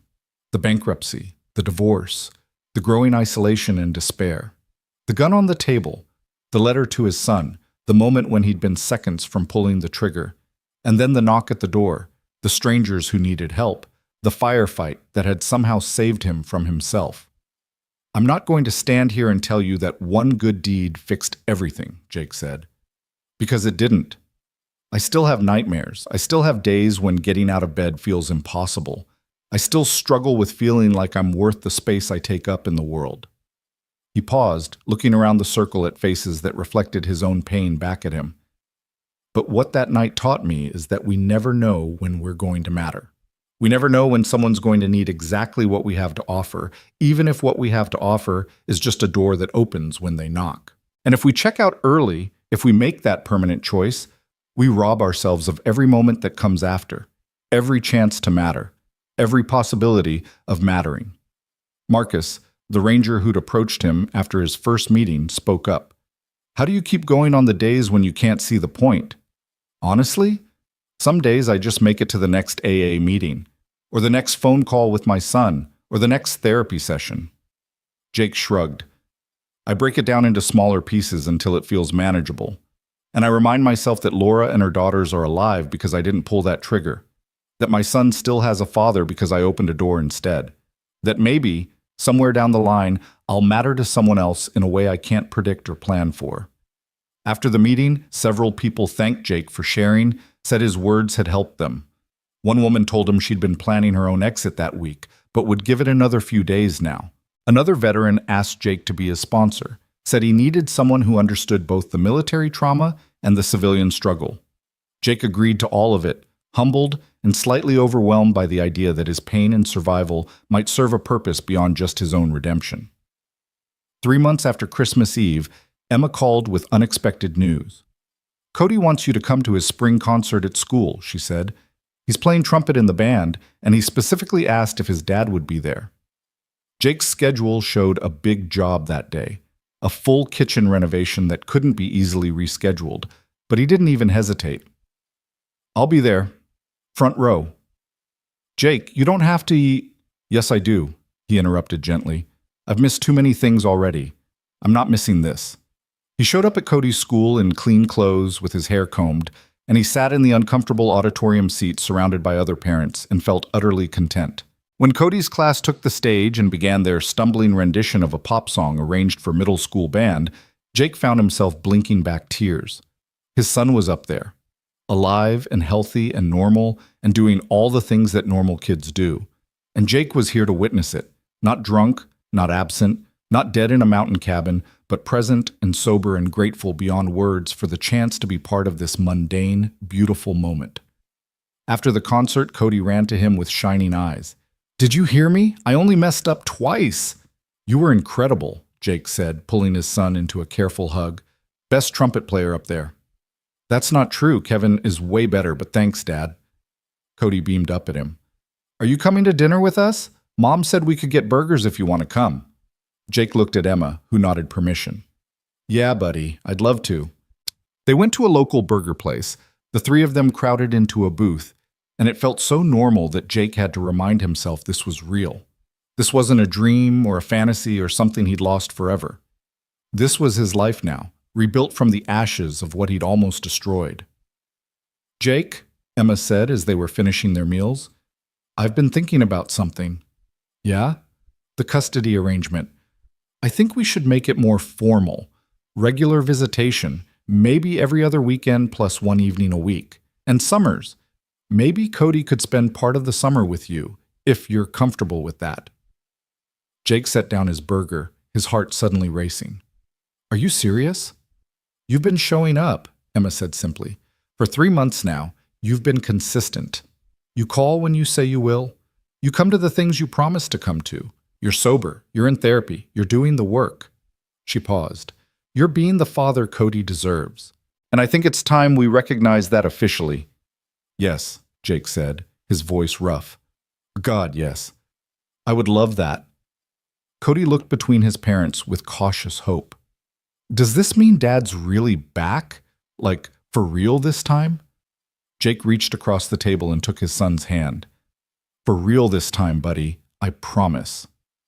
That night, alone in the cabin, Jake pulled out the letter Laura had left him and read it again. Her words about becoming the person he was meant to be, about holding on to the change that had happened when he'd chosen to fight. And he realized that he was doing exactly that, building, day by day, choice by choice, into someone who was worth his son's faith and his ex-wife's cautious trust. Someone who answered doors instead of closing them permanently. Someone who fought instead of surrendered.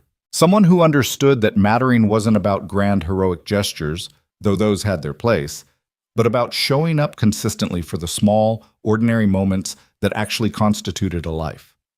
Jake sat down at his grandfather's desk and pulled out a fresh sheet of paper. But instead of a goodbye letter this time, he wrote something different. "Dear Cody, your mom and I have been apart for a long time, and I know that's been hard on you. I know I've been absent more than I've been present, and I know I've let you down in ways that must have hurt. But I want you to know something important. You never let me down. Not once.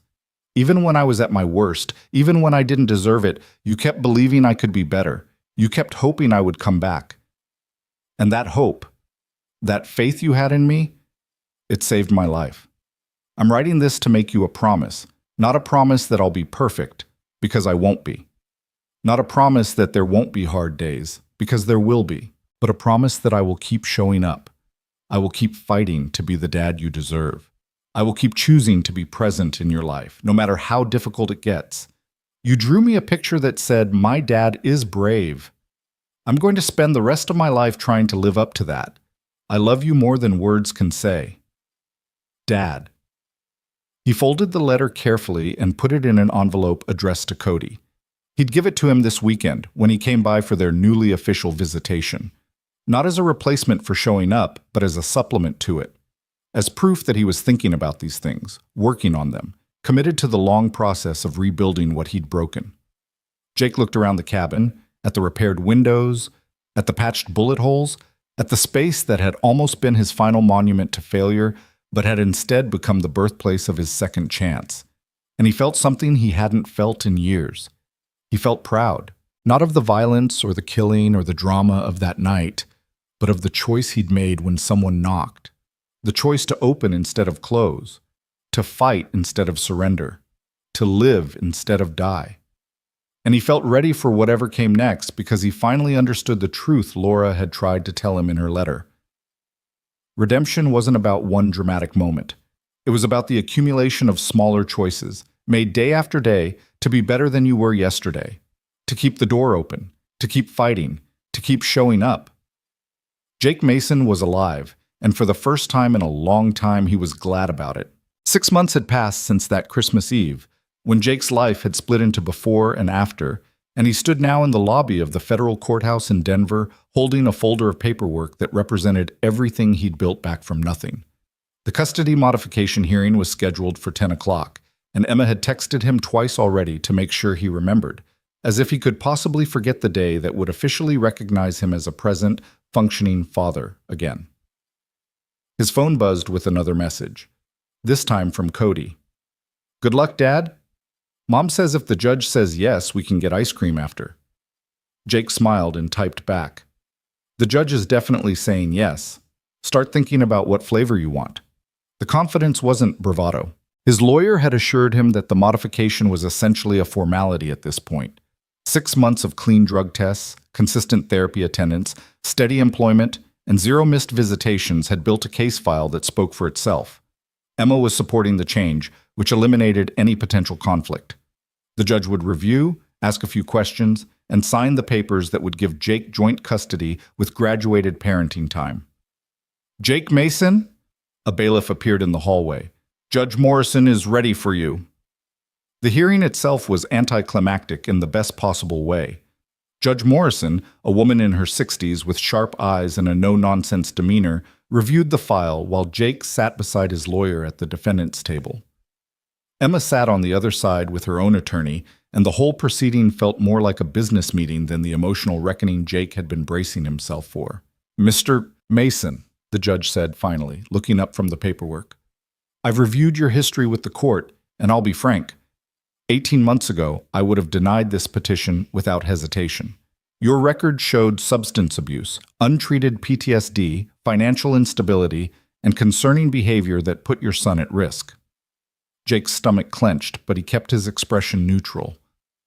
"However," Judge Morrison continued, and her tone softened slightly, "the documentation before me today tells a very different story.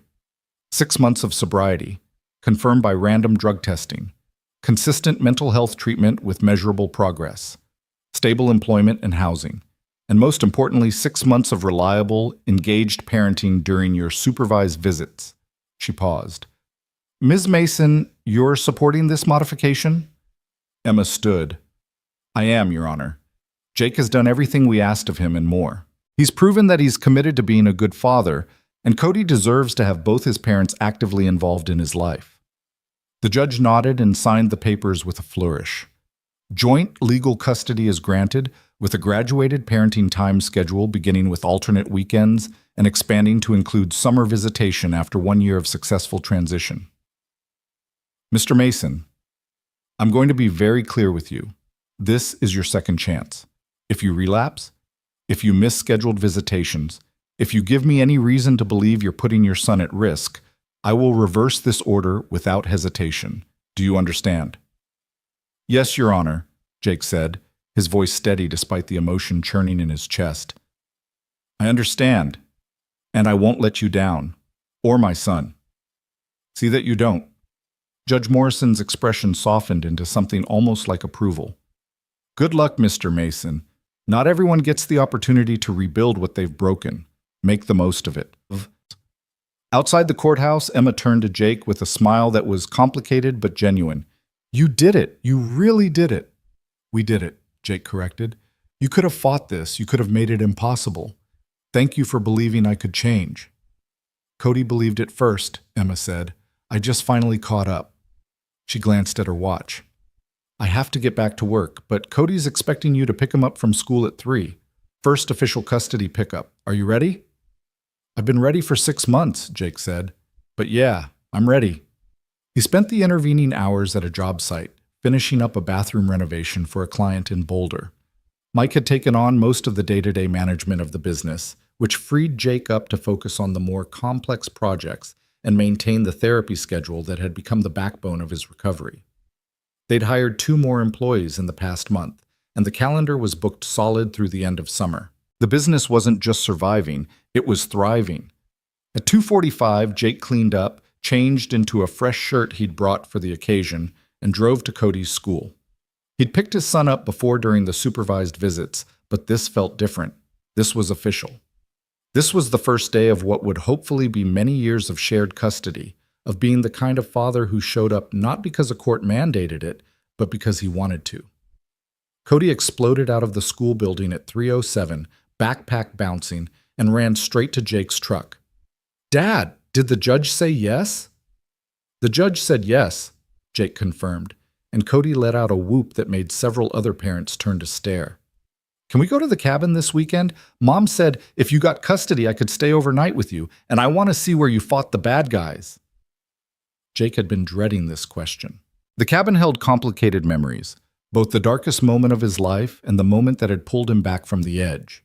He'd cleaned it up, repaired the damage, even redecorated slightly to make it feel less like a crime scene and more like a home. But showing it to his son, explaining what had happened there, felt like exposing Cody to darkness that maybe a 10-year-old didn't need to carry. We can go to the cabin, Jake said carefully as Cody buckled his seatbelt. But buddy, I want you to understand something. What happened there that night? It wasn't like the movies. It was scary and violent, and people died. I'm not proud of the killing. I'm only proud that I kept those people safe. I know, Dad. Cody's voice was suddenly serious, older than his years. Mom told me you were sad before the lady knocked on the door. She said you were so sad you almost did something really bad. Jake's hands tightened on the steering wheel. She told you that? Not the details. But I'm not stupid. I know what really bad means. Cody looked at his father with those enormous dark eyes. Were you going to kill yourself? There was no point in lying. Cody was smart, observant, and he deserved honesty even when honesty was hard. Yeah, buddy, I was. I was in a really dark place, and I couldn't see any way forward. I thought everyone would be better off without me. But then the lady and her kids came. Then they came, and I realized I was wrong. That I still had things to offer, that my life still mattered. Jake pulled into the ice cream shop parking lot and turned to face his son. And the biggest thing I realized was that you deserved better than a dad who gave up. You deserved someone who would fight to be there for you, no matter how hard it got.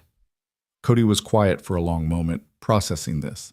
Then he said, I'm glad they knocked on your door. Me too, buddy. Jake's voice was rough. Me too.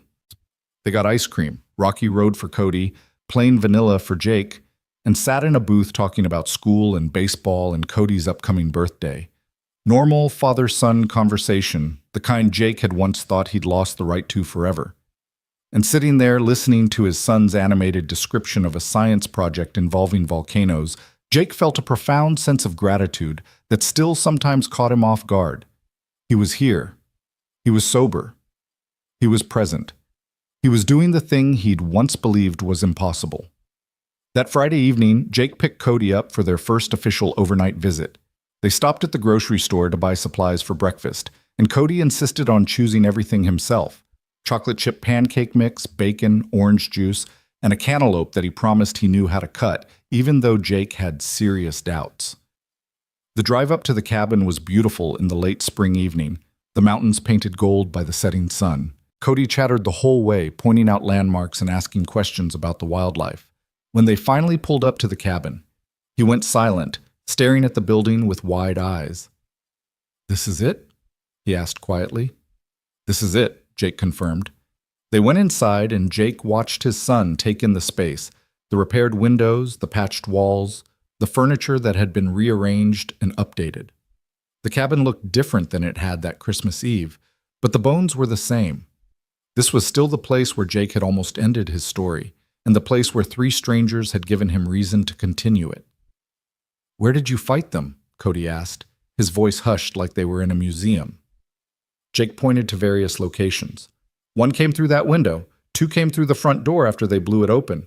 The others I got from here, using the stone fireplace as cover." "And the lady, Laura, she shot one of them?" "She saved my life," Jake said simply. "I was down, wounded, and one of them was about to finish me. She picked up my rifle and dropped him with 1 shot, even though she'd never fired a gun before in her life." Cody walked slowly around the cabin, running his hands over surfaces like he could feel the history embedded in them. When he reached the table where Jake had laid out the gun and the letter, he stopped. "Is this where you were sitting when they knocked?" Jake's throat tightened. "Yeah, buddy, right there." "What were you thinking about?" "Before they came." How did you explain despair to a 10-year-old? How did you articulate the weight of failure and shame and exhaustion that had pressed down until breathing felt like too much effort? Jake settled for the simplest truth he could manage. "I was thinking that I'd let everyone down, that I was a burden instead of a blessing, that the world would be better off without one more broken veteran taking up space." He moved to stand beside his son, both of them looking at the chair like it was an exhibit. "But I was wrong, Cody, so completely wrong. Because the world needed me to open that door. Those 3 people needed me to be there, and you needed me to choose to stay alive so I could be your dad again." Cody turned and hugged him fiercely, his small arms surprisingly strong. "I always needed you, Dad, even when you were sick, even when Mom said you couldn't visit. I always wanted you to get better and come back." Jake hugged his son back, careful of his still healing shoulder, and let himself feel the full weight of what he'd almost thrown away. This moment, this connection, this chance to be present for all the ordinary, extraordinary moments that constituted a childhood. They spent the evening playing cards and roasting marshmallows in the fireplace, and Cody asked occasional questions about that night, always factual, never sensational, just trying to understand the story that had changed his father's trajectory. Jake answered honestly, but without graphic details, walking the line between honesty and age-appropriateness. When Cody finally went to bed in the cabin's small guest room, Jake sat in his grandfather's chair and thought about the letter he'd written that night. The FBI had destroyed it as he'd requested, but he still remembered every word. All those apologies and justifications for giving up, preserved in his memory like a scar. His phone buzzed with a text from Emma. "How's the first overnight going?" Jake typed back, "Perfect. He's asleep. We talked about that night. He handled it better than I expected. He's stronger than we give him credit for," came Emma's reply. "Like his dad." Jake stared at those words for a long moment. Like his dad. 6 months ago, that comparison would have felt like a curse. Now it felt like hope. The possibility that maybe the strength he'd shown that Christmas Eve wasn't an aberration, but something that had always been there, buried under trauma and self-medication, but waiting to emerge when it was needed most. The weekend passed in a blur of breakfast-making disasters, a hike to a nearby waterfall, and an attempt at fishing that resulted in Cody catching a tree branch and Jake catching nothing at all. Normal father-son activities, the kind that built memories slowly and steadily. On Sunday afternoon, Jake drove Cody back to Emma's house, and his son was already asking about next weekend before they'd even pulled into the driveway. "Same time next Friday?" Jake confirmed. "Can we try fishing again? I want to actually catch a fish this time." "Deal. But you have to practice your knot tying this week." Emma met them at the door, and Jake could see the question in her eyes before she asked it. "How did it really go?" "It was great," Jake assured her quietly, while Cody ran inside to tell her about the trip. Really great. Thank you for this, Emma, for giving me this chance. You earned it, she said simply. Then, after a pause, there's something I want to talk to you about. Not now, but soon. Something I've been thinking about. Okay. Just tell me when. She nodded and headed inside, leaving Jake in the driveway with a mix of curiosity and concern. But he'd learned in the past 6 months that not everything needed to be resolved immediately, that sometimes patience was its own form of strength. The following week brought unexpected news from an unexpected source. Agent Chen from the FBI called Jake on a Tuesday afternoon while he was at a job site, her voice carefully neutral in a way that immediately set off his internal alarms. Mr. Mason, I wanted to give you an update on the Bennett case, she said. Victor Hale is in federal prison, as you know, but there have been some developments regarding Mrs. Bennett and her daughters. Jake's heart rate kicked up. Are they okay? Did something happen? They're fine. Actually, the situation has improved significantly. With Hale incarcerated and his organization dismantled, our threat assessment indicates the risk level has dropped to near zero. Which means, Chen paused, and Jake could hear papers rustling. Which means Mrs. Bennett has petitioned to exit witness protection and resume her normal identity. Jake sat down heavily on a stack of lumber. She's coming back? She's already back. She returned to Colorado 3 weeks ago and has been going through the reintegration process. She wanted to wait until everything was settled before reaching out to anyone from her old life. Another pause. Including you. She asked me to give you her new contact information, if you're interested. Yes, Jake said immediately. Absolutely yes. Chen rattled off a phone number and an address in Boulder, and Jake wrote them down with shaking hands. Laura was back. After 6 months of wondering if he'd ever know whether she and the girls were okay, whether they were happy, whether they'd managed to build something good from the ashes of that terrifying night, now he could find out. He called the number as soon as Chen hung up, before he could overthink it or talk himself out of it. The phone rang 3 times, and then, "Hello?" Her voice was the same, calm, intelligent, with an undercurrent of warmth that Jake remembered from their brief time together. "Laura, it's Jake Mason." A sharp intake of breath. "Jake. Oh my God, Jake. Agent Chen said she was going to contact you, but I didn't know if you'd actually call." "Of course I called. I've been wondering about you guys for 6 months. How are you? How are Sophie and Maya?" "We're good. Really good, actually. Settled in Boulder, the girls are enrolled in school. I'm back at work. Well, a different position at Bennett Technologies, but still. We're rebuilding." Her voice softened. "And we've wanted to reach out to you so many times. To thank you properly. To see how you're doing." "I'm good too," Jake said, and realized he meant it. "Sober. In therapy. Got joint custody of my son. Started the business back up. Everything you said I should do in that letter you left. I'm doing it." "I knew you would." Laura sounded like she was crying. "I told the girls you would. That you were too strong not to find your way back." They talked for almost an hour, catching up on 6 months compressed into bullet points and highlights. Laura told him about witness protection, the strange experience of living under a false name in a small town in Montana, always looking over their shoulder, never quite able to relax. Sophie had struggled with nightmares and anxiety. Maya had become clingy and fearful of strangers, but therapy had helped them too, and the knowledge that Hale was in prison had lifted a weight they'd been carrying since that Christmas Eve. "The girls ask about you constantly," Laura said. "They want to see you, to thank you in person. Would you be willing to meet up sometime? Maybe coffee or lunch or whatever feels comfortable?" "I'd love that," Jake said without hesitation. "Just name the time and place." They made plans to meet the following Saturday at a cafe in Boulder, and Jake spent the rest of the week in a state of anticipation that surprised him with its intensity. He'd saved their lives, yes, but they'd saved his too.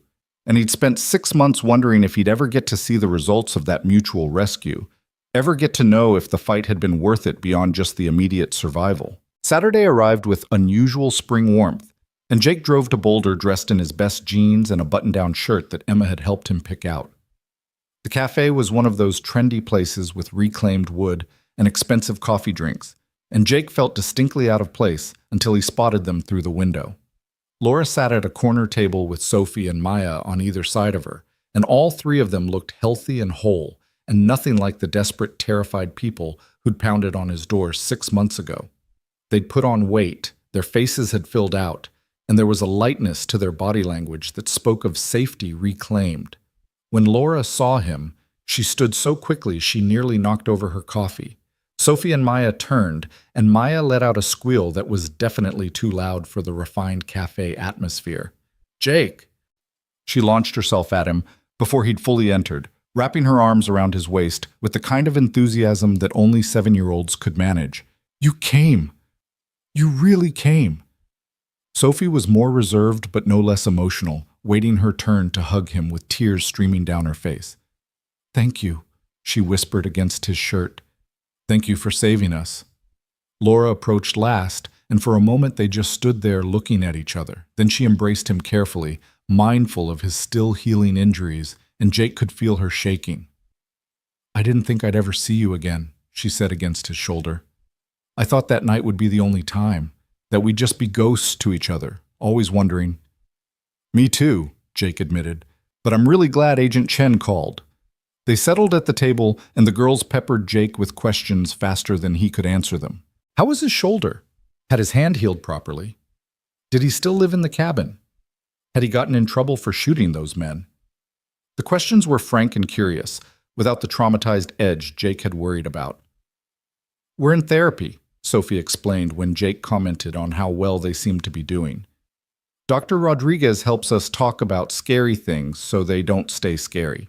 She said that what happened to us was really bad, but we survived it, and surviving makes us stronger." "Your Dr. Rodriguez sounds smart," Jake said. "She is, and she says you're a hero, like an actual hero, not just a movie one." Jake shifted uncomfortably. "I don't know about hero. I just did what needed doing." "That's what heroes do," Maya said matter-of-factly. "They do the hard things even when they're scared." Laura caught Jake's eye and smiled. "You'll have to forgive them. They've decided you're their personal superhero, and no amount of argument from me can convince them otherwise." "Mom says you were sad before we came to your door," Sophie said, and her directness reminded Jake so much of Cody it was startling. "She says you were thinking about giving up. Is that true?" Jake glanced at Laura, who nodded permission to be honest. "Yeah, it's true. I was in a really dark place, and I couldn't see a way forward. But then you guys showed up, and you gave me a reason to keep going." "So we saved you too," Maya said with satisfaction. "Mom said we did, but I wanted to make sure." "You definitely did," Jake confirmed. "All three of you saved my life just as much as I saved yours." They spent 2 hours at the cafe, talking and laughing, and sharing stories about the past 6 months. Laura told him about returning to Bennett Technologies in a consulting role that gave her more control over her schedule, allowing her to focus on the girls' recovery. Sophie shared that she'd joined a soccer team and discovered she was pretty good at defense. Maya proudly displayed the artwork she'd been creating in therapy, including several pieces that depicted the hero who saved us, with distinctly superhero-like qualities Jake definitely didn't possess. When they finally stood to leave, Laura pulled Jake aside while the girls were distracted with choosing cookies from the display case. "I need to tell you something," she said quietly. "Something I've been working up the courage to say for months." Jake's chest tightened. "Okay." "That night in the cabin, when I saw the gun and the letter, when I realized what you'd been about to do," Laura's eyes were bright with unshed tears. "I've never been more terrified and more grateful at the same time. Terrified of what we'd interrupted, but grateful beyond words that we'd interrupted it. And I want you to know that it wasn't just chance. It wasn't just luck or timing." "What do you mean?" "I mean, I prayed, Jake. When we were running through that storm, when I was carrying Maya and pulling Sophie through the snow, and I knew we were going to freeze to death if we didn't find shelter, I prayed harder than I've ever prayed in my life. I asked God or the universe or whatever's out there to send us help, to send us someone strong enough to protect us and brave enough to fight for us." She gripped his hand tightly, and then your light appeared through the trees, and you opened the door, and you were exactly who I'd prayed for. Jake didn't know what to say to that. He'd never been religious, had lost whatever faith he'd possessed in the dust and blood of Kandahar. But standing here, looking at this woman and her daughters, who were alive and healing because of one impossible night, he couldn't entirely dismiss the idea that maybe something larger had been at work. "I'm glad I could be that person," he said finally, "even if I didn't feel like him at the time." "You were always that person," Laura said firmly. "You just needed someone to knock on your door to remember it." They exchanged phone numbers and promises to stay in touch, and the girls made Jake swear he'd come to Maya's birthday party next month. As he drove back to Denver, Jake felt something settling into place in his chest, a piece of the puzzle he'd been missing for 6 months. Closure, maybe, or confirmation that the fight had meant something beyond just the immediate survival. Laura and her daughters were thriving. They'd taken the trauma of that night and transformed it into resilience, into a story about survival and strength rather than just victimhood. And somehow, impossibly, they'd managed to do the same thing for him. That evening, Jake called the number Emma had given him and asked if they could have that talk she'd mentioned. They met at a coffee shop near her house, the conversation starting awkward but quickly finding its rhythm. "I wanted to talk to you about something that might be complicated," Emma began, stirring her latte nervously. "And I want you to know there's no pressure, no expectations, but I've been thinking about it a lot, and I felt like I should at least put it out there." "Okay," Jake said cautiously. "Cody's birthday is next month. He's turning 11. And he asked me," Emma paused, seeming to gather courage. "He asked if you could be there, not just to visit, but to help plan it, to be part of it the way you used to be when we were together."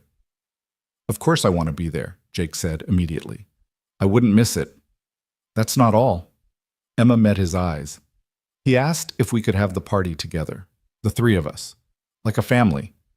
Jake's heart stuttered. "Emma, I'm not saying we should get back together," she clarified quickly. "That ship has sailed, and I think we both know it. But maybe we could be friends, co-parents who actually like each other and can be in the same room without tension, partners in raising our son, even if we're not partners in anything else." Jake felt something loosen in his chest, a knot he'd been carrying for so long he'd forgotten it was there. "I'd like that. I'd really like that. And maybe," Emma hesitated, "maybe you could bring Laura and her girls. Cody's been asking about them since you told him the story. He wants to meet the people who saved his dad. You'd be okay with that? Jake, you saved 3 lives and rebuilt your own in the process. I think the least I can do is share a birthday party with the people who made that possible." She smiled, and it was genuine. "Besides, Cody's right. They're part of your story now, part of our story. They should be included." They spent the next hour planning Cody's party, and it felt easier than anything between them had felt in years. They laughed about Cody's insistence on a specific superhero theme, debated the merits of various cake flavors, and divided responsibilities with the kind of cooperation that had once been routine but had become impossible during Jake's descent. As Jake drove home that night, he realized that this ordinary evening spent planning a child's birthday party, was what redemption actually looked like. Not dramatic firefights or heroic sacrifices, but the quiet work of rebuilding relationships one conversation at a time, the steady accumulation of small choices that added up to a life worth living. His phone buzzed with a text from Laura. "The girls haven't stopped talking about seeing you today. Thank you for being willing to meet us. It meant the world." Jake typed back, "Thank you for letting me be part of your lives. You guys mean more to me than you probably realize." Her response came quickly. "The feeling is mutual. You're family now, whether you like it or not. Family." The word sat in Jake's chest with unexpected weight.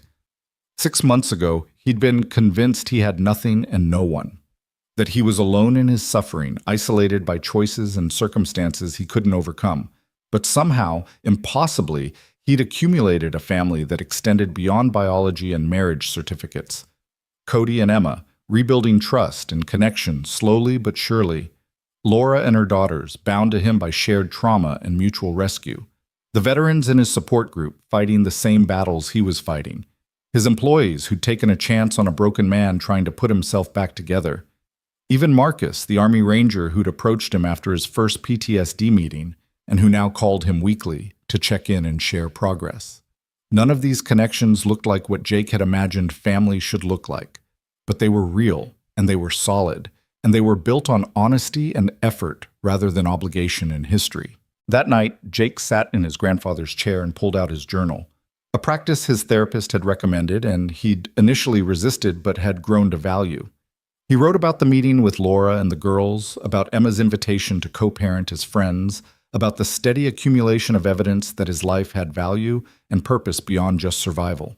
And at the bottom of the entry, he wrote something that surprised him with its simplicity and truth. I'm happy. Not perfect, not healed, not without struggles, but genuinely, substantially happy. Who knew that was possible? The weeks leading up to Cody's birthday passed in a flurry of planning and preparation.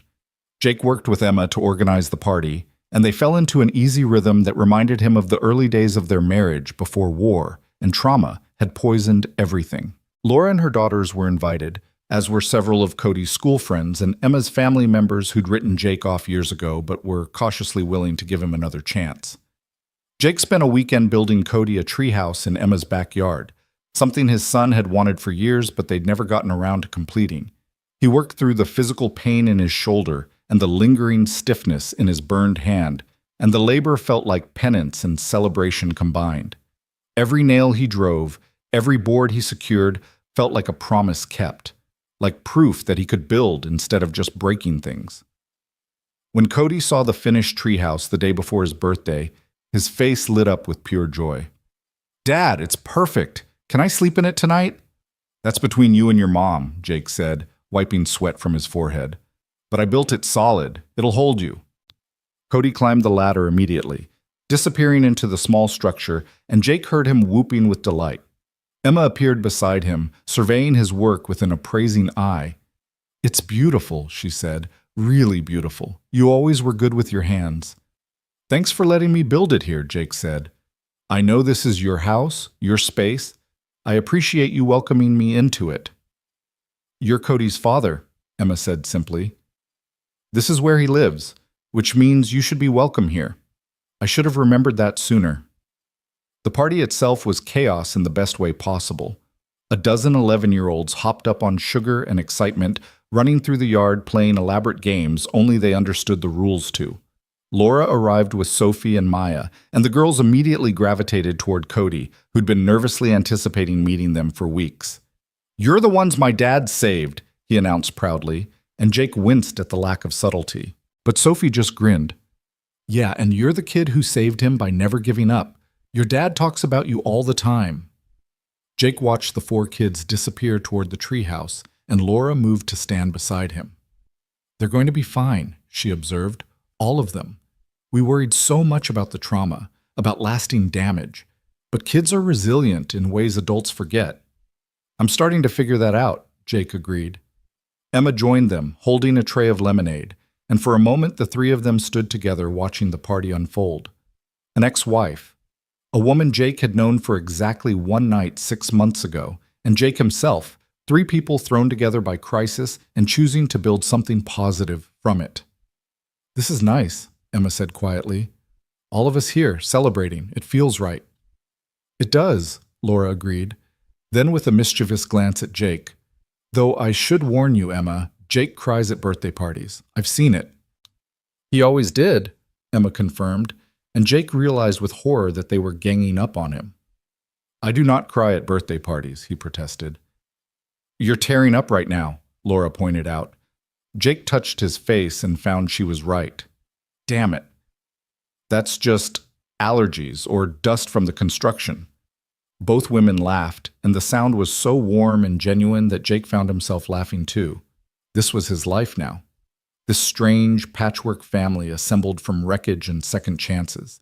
It wasn't what he'd planned, wasn't what he'd expected, but it was real and present and more valuable than anything he'd lost. As the afternoon wore down and kids started getting picked up by their parents, Cody pulled Jake and Laura aside. "Can I ask you guys something?" "Sure, buddy," Jake said. "Mom's been talking about starting a foundation, something to help veterans and families affected by violence. She said she wants to use what happened to us to help other people." Cody looked between them earnestly. "Would you guys help? All 3 of you?" Jake glanced at Laura, who looked as surprised as he felt. "Your mom didn't mention this to me," Laura said. "Because I wanted Cody to ask," Emma said, appearing behind them. "It feels more appropriate coming from him. But yes, I've been thinking about it for months. Using our experience, all of our experiences, to create something positive. Support for veterans dealing with PTSD and addiction, resources for domestic violence survivors, maybe even advocacy for better mental health care." She paused. "But it only works if we do it together. All of us." Jake felt his throat tighten. "Emma, I don't know if I'm the right person to be the face of something like that. My history—" "Your history is exactly why you're the right person," Emma interrupted. "You've lived through the worst of it and come out the other side. You understand what veterans need because you've needed it yourself. And you've proven that recovery is possible, that people can rebuild." "I think it's a beautiful idea," Laura said softly, "and I'd be honored to be part of it." They talked for another hour after the last guest had left, sitting around Emma's kitchen table while Cody played in his new treehouse. They discussed possibilities and challenges, resources and contacts. Emma had clearly been researching this for months, and her ideas were thorough and well considered. A foundation that could provide immediate support to veterans in crisis, funding for therapy and treatment programs, advocacy work to improve the systems that had failed so many. "We could call it Second Chances," Laura suggested, "or the Open Door Foundation." "The Mason Project," Emma countered, glancing at Jake. "Named after the place where everything changed." Jake felt overwhelmed by the scope of what they were proposing, but also energized in a way he hadn't felt in years. This was purpose beyond just survival. This was taking the worst night of his life and transforming it into something that could help hundreds, maybe thousands, of people facing similar darkness. "I'm in," he said. "Whatever you need from me, I'm in." They sealed the commitment with a handshake that turned into a group hug, and Jake marveled at the strange path that had led him here. From the barrel of a gun pressed against his temple to a kitchen table surrounded by people planning how to save others from the same despair, the journey was almost too improbable to believe. But it had happened.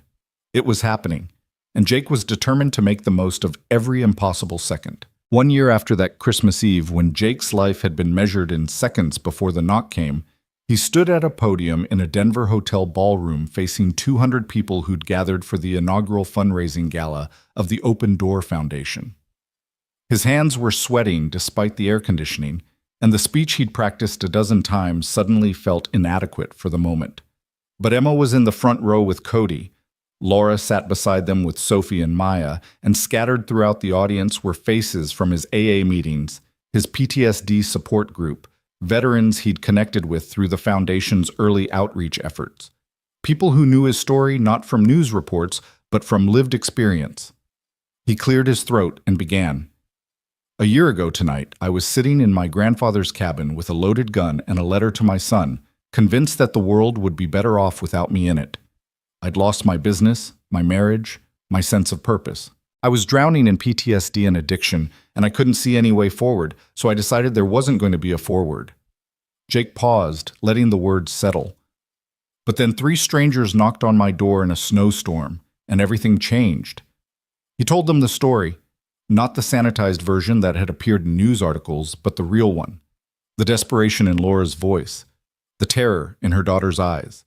The moment when he'd had to choose between finishing what he'd started or fighting for 3 lives that weren't his own. The firefight that had left 5 men dead and Jake bleeding on his grandfather's floor, certain he was dying but somehow okay with it, because at least he'd mattered one last time.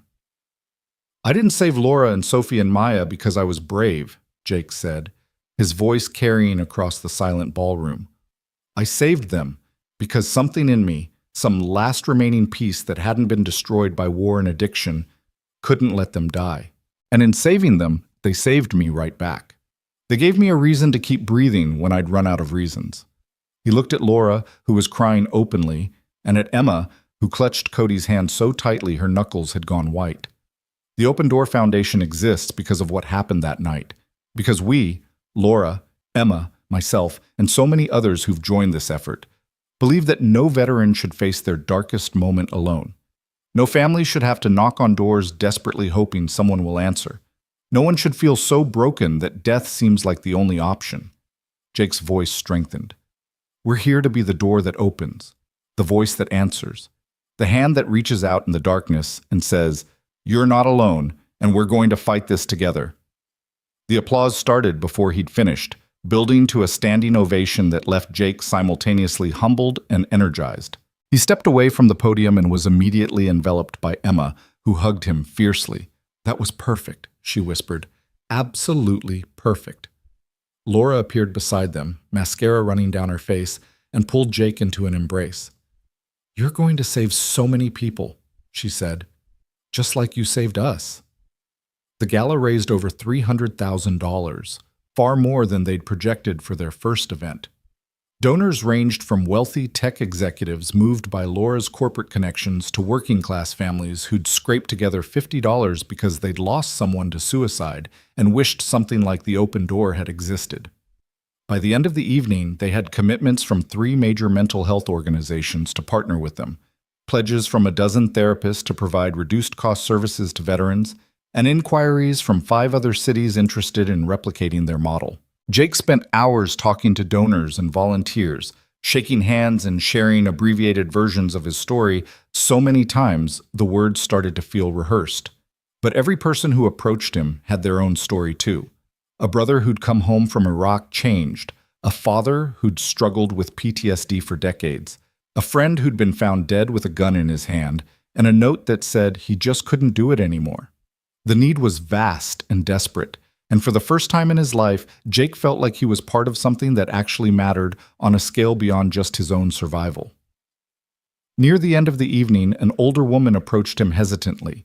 She was small and gray-haired, with eyes that had seen too much grief. "Mr. Mason, I'm Carol Henderson. My son, David, was a Marine. He served 2 tours in Afghanistan, same as you. Came home with PTSD, struggled for years, couldn't hold down a job or maintain relationships." Her voice wavered. "He killed himself 3 years ago. Left a note that said he was sorry for being such a burden." Jake's chest constricted. "I'm so sorry for your loss. I came tonight because I heard your story and I thought..." Carol's tears spilled over. "I thought if something like this foundation had existed 3 years ago, if David had known there were other veterans fighting the same battles, if he'd had somewhere to turn when things got dark, maybe he'd still be here." Jake didn't have words adequate for that kind of pain, so he simply pulled her into a hug and let her cry against his shoulder. When she finally pulled back, she pressed a check into his hand. "This is everything I can spare," she said. "It's not much, but I want you to use it to save someone else's son, someone else's David. Promise me you'll keep doing this work. Promise me his death won't be meaningless." Jake looked at the check, $5,000, probably her entire savings, and felt the weight of responsibility settle onto his shoulders. "I promise," he said hoarsely. "I promise we'll do everything we can." After Carol walked away, Jake stood alone for a moment, clutching the check and trying to process the magnitude of what they'd created. The Open Door Foundation wasn't just about him anymore. Wasn't just about Laura and her daughters or Emma and Cody. It was about every David Henderson out there, every veteran sitting in a dark room with a weapon and a belief that the world would be better off without them. It was about changing that narrative one intervention at a time. The foundation's work began in earnest the following week. They'd rented a small office space in downtown Denver and hired 2 full-time staff members, a veteran advocate named Sarah Chen, who'd done similar work for other nonprofits, and a licensed therapist named Dr. Michael Torres, who specialized in PTSD and addiction. Jake split his time between the construction business and the foundation, finding that the 2 complemented each other in unexpected ways. Building things with his hands kept him grounded, while the foundation work gave him purpose that extended beyond just earning a living. Their first major initiative was a 24-hour crisis hotline specifically for veterans. They partnered with the Veterans Crisis Line, but offered something additional. Every call was answered by someone who'd actually served, who understood military culture and combat trauma from lived experience rather than textbooks. Jake took shifts on the hotline twice a week, usually late at night when the calls were most frequent and most desperate. The first call he took was from a former Army Ranger named David, the same name as Carol Henderson's son, which felt like both coincidence and fate. David was in his truck with a gun, parked outside his ex-wife's house, trying to decide if he had the courage to end it. "I'm just so tired," David said, his voice slurred with alcohol. "Tired of the nightmares? Tired of disappointing everyone? Tired of feeling like I'm watching my life through a window instead of actually living it?" Jake recognized every word because he'd thought them all himself a year ago. "I know that tired," he said quietly. "I know it so well I could write a book about it. But David, listen to me. That tired isn't permanent. It feels permanent right now, in this moment, but it's not." "How do you know?" "Because I was where you are exactly 1 year ago. Gun in my hand, letter written, convinced there was no other option. But I was wrong. And the only reason I'm here to tell you that is because someone knocked on my door at exactly the right moment and gave me a reason to put the gun down." They talked for 2 hours. Jake shared his story in detail, and David shared his: divorce, custody battle, untreated PTSD that manifested as rage and paranoia, mounting debt for medical bills and legal fees, the kind of slow-motion collapse that looked inevitable until someone offered a different perspective. "What if I can't do it?" David asked finally, the gun still in his lap, but his voice sounding less certain.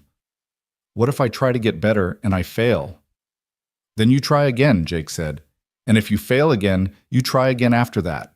Recovery isn't a straight line, man. It's messy and complicated and full of setbacks. But the alternative," his voice caught, "the alternative is you don't get to see if it works out. You don't get to meet the person you could become once you get through this." By the end of the call, David had agreed to check himself into the VA hospital's psychiatric unit. Jake stayed on the line while David drove there, talking him through his fear and doubt, and only hung up once he confirmed that David was being admitted. Then Jake sat in the quiet office and cried. For David, for Carol Henderson's son, for the thousands of veterans out there who were one bad night away from a permanent decision. But he also felt something else. Hope. Because David was getting help. Because the hotline had worked exactly as intended. Because maybe, just maybe, they could actually make a difference. The foundation grew rapidly. Within 3 months, they'd expanded to include weekly support groups at 5 different locations across Colorado, a partnership program that connected struggling veterans with mentors who'd been through similar experiences, and a grant fund that helped cover the cost of therapy for veterans whose insurance was inadequate. Laura leveraged her corporate connections to secure donations and sponsorships. Emma handled the administrative and legal complexities, and Jake became the public face, the living proof that recovery was possible. He spoke at VA hospitals, community centers, military bases. He shared his story over and over, each telling getting easier, even as the emotions remained raw. And after every speech, veterans approached him with their own stories, their own struggles, their own desperate need for someone to tell them it was going to be okay. Jake met Marcus for coffee every week, the Army Ranger who'd approached him after his first PTSD support group meeting. Marcus had become one of the Foundation's most effective peer mentors, using his own journey from suicidal despair to stable recovery as a roadmap for others. They talked about their work, their progress, the veterans they were helping, and the ones they'd lost despite their best efforts. "I got a call last night," Marcus said during one of their meetings, his expression troubled. "Former Marine, 3 tours, 2 kids. Said he was planning to do it this weekend, had everything arranged. But he called the hotline first just to, say goodbye to someone who'd understand, maybe." "What happened?" Jake asked, though he wasn't sure he wanted to know. "I talked him down. Convinced him to go to the emergency room instead. He's in the psych ward now, getting the help he needs." Marcus stirred his coffee absently. "But Jake, man, we can't save them all. There are so many, and we're just a small foundation with limited resources. How do we live with the ones we don't reach in time?" It was a question Jake had been wrestling with himself. For every David they helped, for every veteran who called the hotline and accepted intervention, there were others who never made that call. Others who chose silence and isolation over reaching out. Others who died alone because they didn't know help existed or didn't believe they deserved it. "We live with it by saving the ones we can," Jake said finally, "and by building something that outlasts us. Every veteran we help, they go on to help others. It compounds, it spreads. Maybe we can't save everyone today, but we can create a system that saves more people tomorrow." "That's a lot of faith in tomorrow," Marcus observed. "Yeah, well, a year ago I didn't think I'd have a tomorrow. so I'm kind of invested in making sure other people get theirs. Cody's baseball season ended with his team making the playoffs, and Jake attended every single game, cheering from the stands, helping with post-game celebrations, being present in a way he'd never managed before his own crisis. When Cody hit a game-winning single in the championship game, Jake's pride was so overwhelming he had to step away from the bleachers to compose himself. "You okay, Dad?" Cody asked afterward, still in his grass-stained uniform. "Yeah, buddy. Just really proud of you. Not just for the hit, but for everything. For being such a good kid despite having a dad who was pretty messed up for a while." Cody considered this with the seriousness he brought to most things. "You weren't messed up, Dad. You were hurt. There's a difference. When did you get so wise?" "I've always been wise. You just weren't around to notice." Cody grinned to show he was mostly joking. "But you're around now, and that's what matters." Emma had started dating someone, a teacher at Cody's school named Robert, who seemed kind and stable and everything Emma deserved. Jake met him at a parent-teacher conference and felt a complicated mix of emotions: jealousy that someone else got to be part of Emma's life, relief that she was moving forward, gratitude that Cody would have a good male role model even during the times he wasn't with Jake. "You okay with this?" Emma asked later, after Robert had left and Jake was helping her clean up from Cody's birthday party. "With me seeing someone?" "I want you to be happy," Jake said honestly. "We're not getting back together, and I've made peace with that. If Robert makes you happy, then I'm glad you found him." "He's good with Cody," Emma said. "Patient, attentive, nothing like—" She stopped herself. "Nothing like I was," Jake finished. "It's okay, Emma. You can say it. I was a terrible husband, especially toward the end. You deserve better than what I gave you." "You weren't terrible. You were sick." Emma touched his arm gently. "And you got better. That's what matters. You got better, and you're being an amazing father now, and you're helping other people get better too. I'm proud of you, Jake. Genuinely proud." The words healed something Jake hadn't realized was still wounded. Emma's pride, Emma's forgiveness. He'd spent years believing he'd forfeited any right to those things. Hearing them now, standing in her kitchen a year after he'd almost permanently removed himself from the world, felt like the final piece clicking into place. Laura had also started rebuilding her romantic life, though more cautiously. She went on occasional dates that Sophie and Maya vetted with the seriousness of Secret Service agents, but nothing had developed into anything serious. When Jake asked her about it during one of their weekly coffee meetings, she shrugged philosophically. "I'm in no rush," she said. "The girls and I are still healing from everything that happened. We're still learning how to feel safe in the world again. Adding a relationship to that seems complicated." "But you're open to it eventually?" "Eventually, sure, but right now I'm focused on being present for my daughters and doing meaningful work with the foundation. That feels like enough." The foundation celebrated its 6-month anniversary with a small gathering at the office. They'd helped over 300 veterans access mental health services, answered thousands of crisis hotline calls, and established peer support groups in 10 cities across 3 states. The local news ran a feature story about their work, centering on Jake's transformation from suicidal veteran to advocate for others facing similar darkness. The story aired on a Tuesday evening, and Jake's phone exploded with messages. Old friends from the Marines reaching out to say they'd struggled too and were grateful someone was talking about it publicly.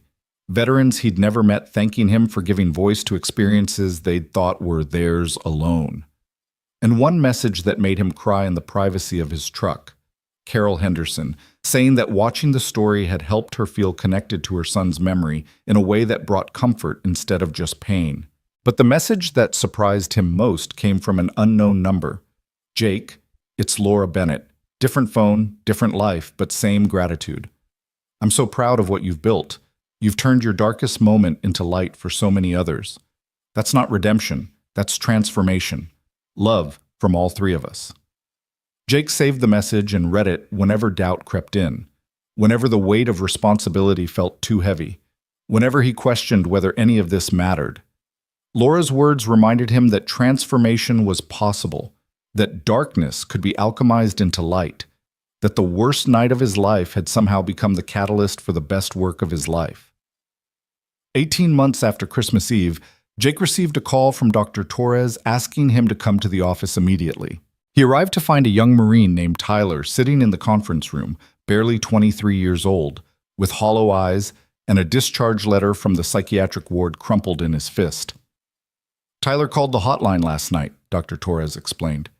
He's been in crisis for weeks. We got him admitted to the VA hospital, but they're releasing him today with a prescription and an appointment in 2 weeks. He has nowhere to go, no support system, and I'm concerned about his safety. Jake looked at Tyler and saw himself 2 years ago, broken, alone, convinced that surviving wasn't worth the effort it required. Tyler, he said gently, I'm Jake Mason. I run this foundation, and I want you to know something. You're not leaving here without a plan. We're going to figure this out together. They spent 3 hours building a safety net. Jake connected Tyler with a peer mentor who was also a young Marine veteran. They arranged temporary housing through a partner organization. They scheduled daily check-ins with the crisis hotline team. They created a crisis plan for when the suicidal thoughts became overwhelming, complete with phone numbers and specific interventions Tyler had agreed to try before taking any irreversible action. Why are you doing this? Tyler asked as Jake was preparing to leave. You don't know me. Why do you care if I live or die? Jake sat back down and met the young man's haunted eyes. Because 2 years ago I was exactly where you are. Gun in my hand, convinced dying was easier than living. But someone knocked on my door and gave me a reason to choose differently, and now I'm knocking on yours. What if I can't do it? What if I'm too broken? Then we'll help you figure out how to function while broken, Jake said. Recovery isn't about being perfect or fixed. It's about learning to live with the damage while slowly, gradually building something better. And you don't have to do it alone. Tyler started crying, deep, wrenching sobs that spoke of months or years of held-back emotion. Jake just sat with him, offering tissues and presents and the kind of understanding that could only come from having walked the same dark path. Over the following weeks, Jake checked in with Tyler regularly.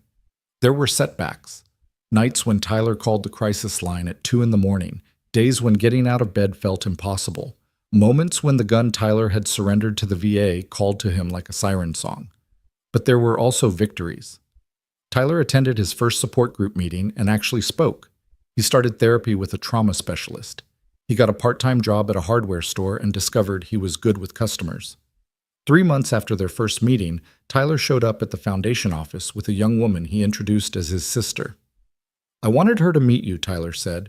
She's been trying to get me help for over a year, but I kept refusing. I want her to know that I'm finally doing it, that I'm trying. Jake shook the sister's hand and saw tears streaming down her face. Thank you, she whispered. Thank you for saving my brother. He's saving himself, Jake said. I'm just walking beside him while he does it. But after they left, Dr. Torres pulled Jake aside. You know that's not entirely true, right? Tyler wouldn't be here without you, without this foundation.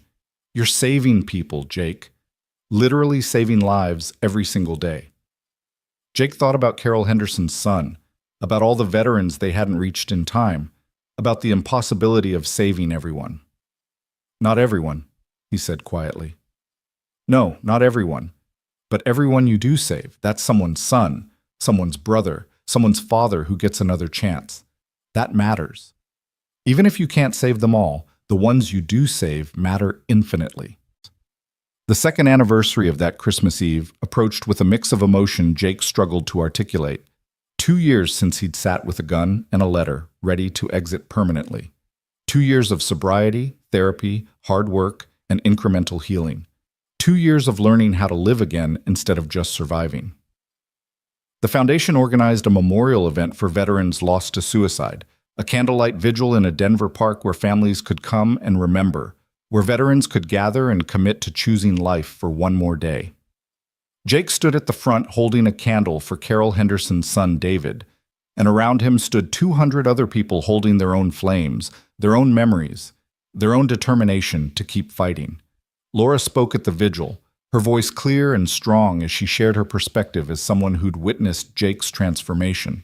2 years ago, my daughters and I knocked on a door in a snowstorm, desperate for shelter.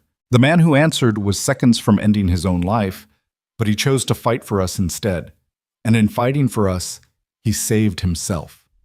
She paused, her candle flickering in the evening breeze.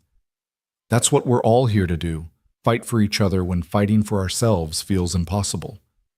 Be the door that opens when someone knocks. Be the light in someone else's darkness. Sophie and Maya stood beside their mother, now 12 and 9 respectively, holding candles and remembering the night that had changed all their lives. They'd grown in the 2 years since Christmas Eve, not just physically but emotionally, transforming from terrified children into resilient young people who understood survival and strength in ways most kids never had to. After the vigil, families mingled and shared stories. Jake met a widow whose husband had killed himself after 3 deployments to Iraq. He met a father whose daughter had survived a suicide attempt and was now thriving in recovery. He met teenagers who'd lost parents to PTSD-related suicides and were struggling to make sense of the loss. Each story was different, but underneath they all shared the same theme: love, loss, and the desperate hope that talking about it openly might prevent the next tragedy. Cody, now 12 and shooting up in height, stood beside Jake during these conversations. He'd become the Foundation's unofficial mascot, the kid who'd never given up on his dad, who'd kept believing even when belief seemed foolish. Emma had worried about exposing him to so much pain and trauma, but Cody had insisted on being involved, said he wanted to help other kids who had parents struggling like his dad had struggled. "Mr. Mason?" A teenage girl approached hesitantly, her mother trailing behind. "I'm Ashley. I heard you speak at my school last month about PTSD and suicide prevention." "I remember," Jake said warmly. "You asked about how families could help veterans who wouldn't accept help." "My dad," Ashley's voice cracked. "He's a veteran. Afghanistan. And he's been really struggling lately. He won't talk to anyone, won't go to therapy, just drinks and isolates himself. I'm scared he's going to—" She couldn't finish the sentence. Jake crouched down to her eye level, his heart breaking for this kid who carried burdens no teenager should have to carry. "Is your dad here tonight?" "No, he wouldn't come. Said it was stupid that talking about feelings doesn't help." "Okay, that's okay." Jake pulled out his wallet and extracted a card. "This has my personal cell phone number on it.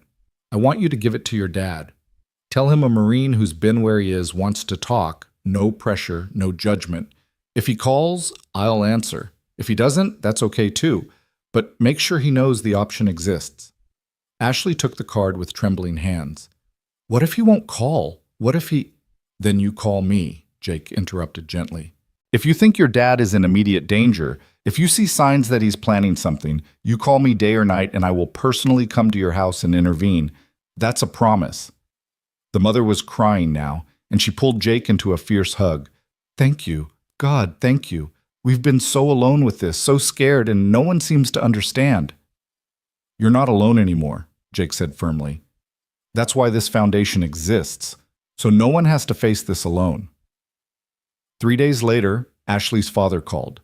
His name was James, and he was drunk when he dialed Jake's number at 11 at night. "My daughter gave me your number," he slurred. "Said you're some kind of hero Marine who fought off killers and saved people." "I'm not a hero," Jake said, settling into his chair for what he knew would be a long conversation. "I'm just a guy who almost killed himself 2 years ago and got lucky enough to have someone knock on my door at the right moment." "How are you doing tonight, James?"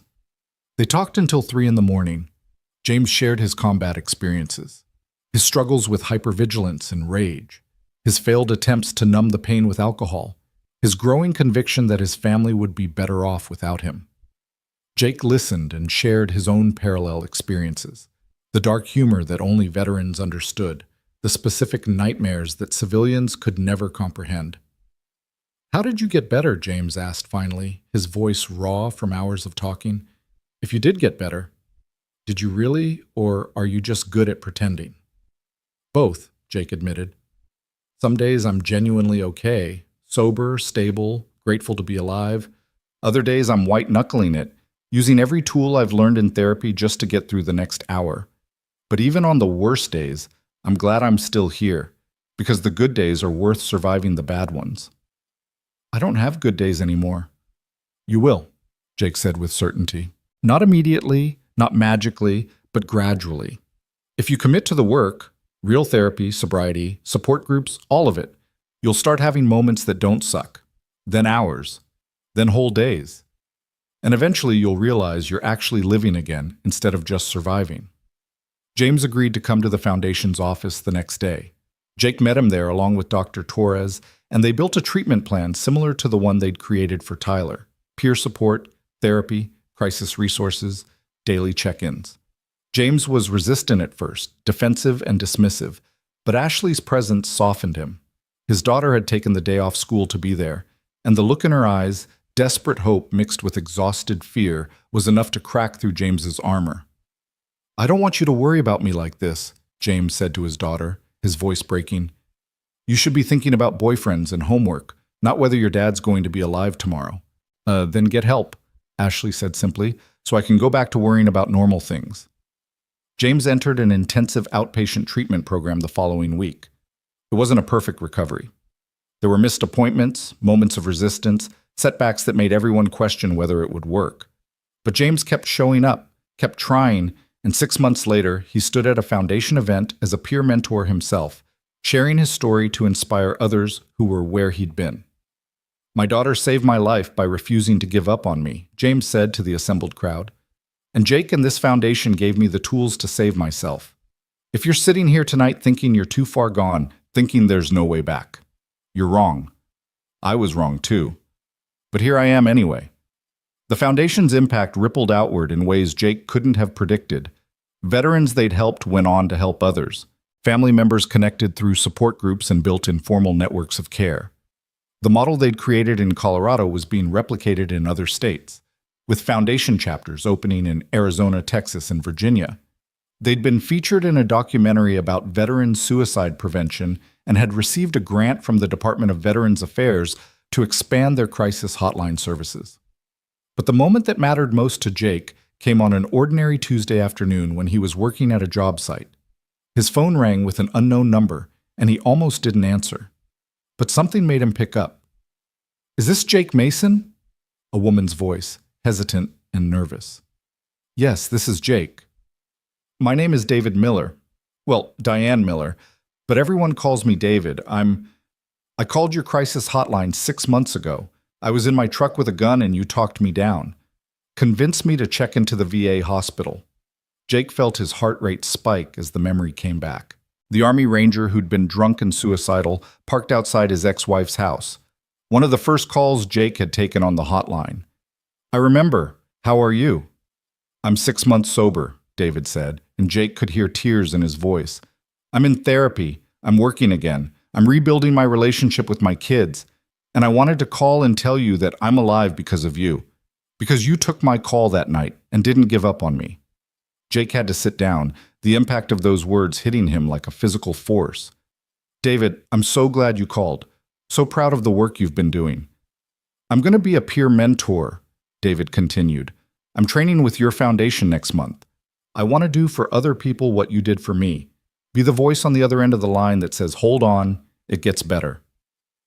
After they hung up, Jake sat in his truck and cried.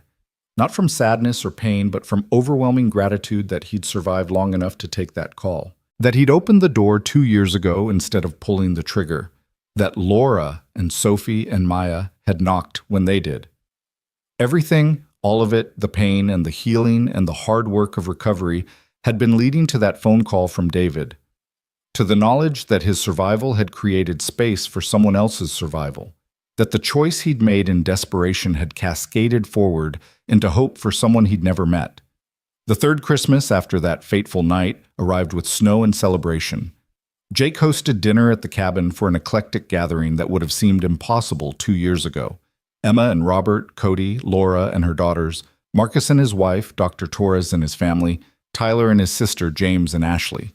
The cabin that had almost been his tomb was filled with laughter and warmth, and the kind of chaotic joy that comes from bringing together people who've all survived something hard and chosen to build something better. "I want to propose a toast," Laura said, standing at the head of the table with a glass of sparkling cider. 3 years ago, my daughters and I knocked on a door in a snowstorm. The man who answered was in his darkest moment, but he chose to fight for us anyway. And in doing so, he saved 4 lives, ours and his own. 4 lives that have gone on to touch hundreds of others, Emma added. Through the foundation, through the work Jake does every day, through the example he sets for all of us about what recovery and redemption actually look like. To Jake, Marcus said, raising his glass. To second chances, Tyler added. To open doors, Sophie said with a grin. They all raised their glasses, and Jake felt his throat close with emotion. He looked around the table at these people who'd become his family through crisis and choice, and he understood something profound. This was what redemption looked like. Not a single heroic act, not a dramatic transformation, but the daily work of showing up for yourself and others. The accumulation of small choices that added up to a life worth living. I have something I want to share, Jake said, his voice rough. He pulled out a folded piece of paper from his pocket. Not the suicide note he'd written 3 years ago, which had been destroyed, but a new letter he'd written the night before. This is a letter to Cody, but I want to read it to all of you.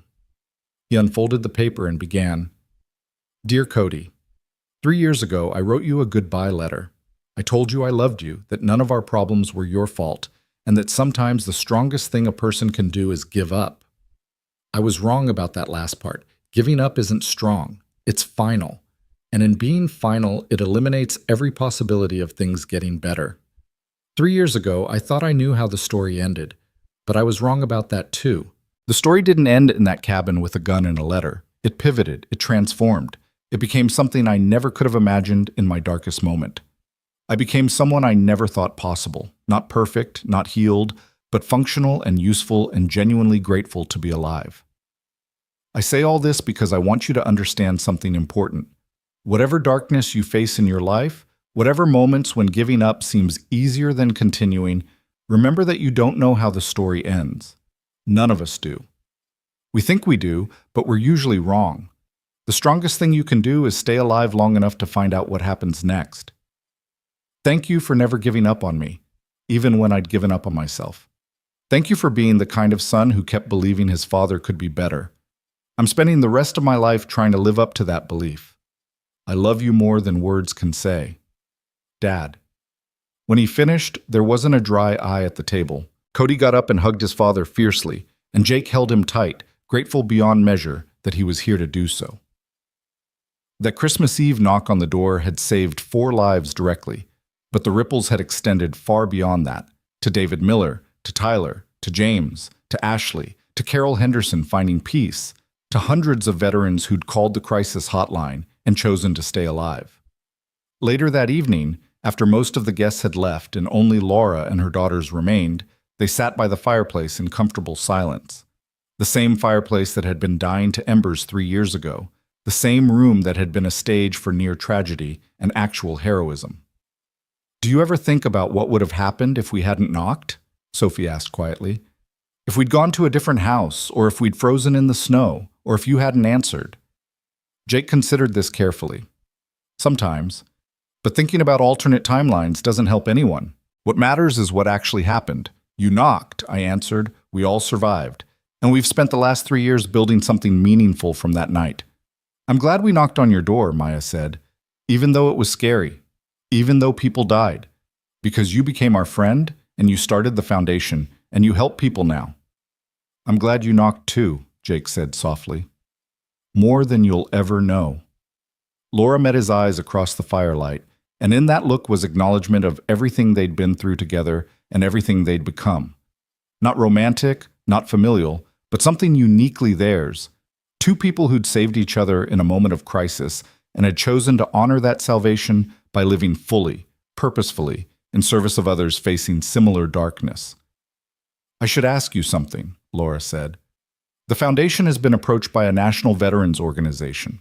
They want to expand our model nationwide, provide funding and infrastructure to create open-door chapters in every state. It would mean traveling, speaking engagements, probably less time for the construction business. Are you ready for that? Jake thought about his grandfather's cabin, about the gun he'd almost used, about the letter that had outlined a story that never happened. And he thought about David Miller and Tyler and James and all the veterans yet to come who needed someone to tell them that survival was possible, that recovery was real, that darkness could be transformed into light. Yeah, he said, I'm ready. The expansion happened over the following year. Jake traveled to 20 states helping establish open-door foundation chapters, training peer mentors, sharing his story with thousands of veterans and their families. It was exhausting and rewarding in equal measure, but he never lost sight of why he was doing it, because every veteran saved was someone's son or daughter, someone's parent or sibling, someone who mattered infinitely to the people who loved them. He maintained his sobriety through the travel and stress, attending AA meetings in every city he visited. He kept up with therapy via video calls when he couldn't make in-person appointments. He called Cody 3 times a week without fail and made it home for every important event, baseball games, school concerts, birthday parties. The balance was precarious, but Jake had learned that recovery meant constant vigilance, constant choice, constant commitment to doing the hard thing instead of the easy thing. On the 5th anniversary of that Christmas Eve, the Open Door Foundation held a gala in Washington, D.C. 500 people attended, veterans, families, donors, politicians who'd been moved by the foundation's work. Jake stood at the podium wearing a suit Emma had helped him pick out, looking at an audience that included Dr. Torres, Marcus, Tyler, James, Ashley, David Miller, who'd flown in from California, and dozens of other veterans the foundation had helped over the years. And in the front row, together like they'd planned it, sat the 3 people who'd started everything. Emma with Cody on one side and Robert on the other, and Laura with Sophie and Maya flanking her like fierce guards. 5 years ago tonight, Jake began, his voice steady and strong, I was sitting in my grandfather's cabin in Colorado, holding a gun and a letter, convinced that suicide was the strongest choice I could make. I was wrong. The strongest choice I could make was opening the door when 3 strangers knocked. Everything that's happened since, every life saved, every veteran connected to resources, every family given hope, it all traces back to that moment when I chose to answer instead of to end things. He paused, letting the weight of that truth settle over the ballroom. The Open Door Foundation has helped over 10,000 veterans in 5 years. We've answered 50,000 crisis calls. We've prevented countless suicides and connected struggling veterans with the support they need to rebuild their lives. But numbers don't tell the whole story. Behind every statistic is a person, someone's child, someone's parent, someone's friend who gets another chance at life because we were there when they reached out. Jake looked directly at Laura, at the woman who'd knocked on his door in a snowstorm and given him a reason to keep breathing. I'm standing here tonight because of 3 people who refused to give up, even when giving up would have been easier. Because they taught me that survival isn't selfish. It's the foundation for everything else. You can't help anyone if you're dead. You can't make amends, can't rebuild relationships, can't become the person you were meant to be if you take that permanent exit. He shared stories from the past 5 years, David Miller, who'd become a peer mentor himself and had personally helped 20 veterans through crisis. Tyler, who'd graduated college and was now a social worker specializing in trauma. James, who'd reconciled with his daughter and was celebrating 2 years of sobriety. The widow who'd turned her husband's suicide into advocacy work that had changed VA policies. The teenager whose father had called the hotline and was now coaching his son's baseball team. Every single one of these stories exists because someone chose to open a door, Jake said, because someone answered the phone at 2 a.m, because someone said, you matter, and I'm going to prove it to you by not giving up. That's what the Open Door Foundation is, a promise that when you reach out in your darkest moment, someone will be there to answer. The standing ovation lasted 5 minutes. Jake stood at the podium with tears running down his face, overwhelmed by the magnitude of what they'd built from one impossible night. When the applause finally died down, he was joined on stage by Laura, Emma, Marcus, Dr. Torres, and Cody, the core team that had transformed personal tragedy into collective hope. We're not done, Jake told the audience. There are still veterans out there who don't know help exists, still families suffering in silence, still communities that stigmatize mental health struggles instead of supporting recovery. But we're going to keep fighting for them. We're going to keep opening doors, because that's what we do. We answer when someone knocks. After the gala, the core team gathered in Jake's hotel suite, not for celebration so much as reflection. They'd come so far from that Christmas Eve 5 years ago, built something that had taken on a life of its own, grown beyond anything they'd imagined. I never thought we'd get this big, Emma admitted, curled up on the couch with a glass of wine. When we started planning the foundation at Cody's birthday party, I thought maybe we'd help a few dozen veterans locally, not 10,000 people across the country. It's because the need is so vast, Dr. Torres said. 22 veterans a day die by suicide. That's the official number, but we know it's probably higher. The Open Door Foundation isn't solving the crisis. It's providing a lifeline for people who are drowning. That's important work, even if it can't save everyone. I heard from Carol Henderson last week, Jake said quietly. The woman whose son David killed himself before we started the foundation. She volunteers at our Denver chapter now, answering the crisis hotline. She said that helping other people's sons gives her a way to honor David's memory. That's beautiful, Laura said, and Jake saw her wipe away tears, turning pain into purpose. That's what we're all doing, really. Cody, now 15 and tall enough to look his father in the eye, spoke up from his spot by the window. Can I say something? Of course, buddy, Jake said. I used to be really angry at you, Dad, for all the years you were sick, for missing stuff, for making Mom cry.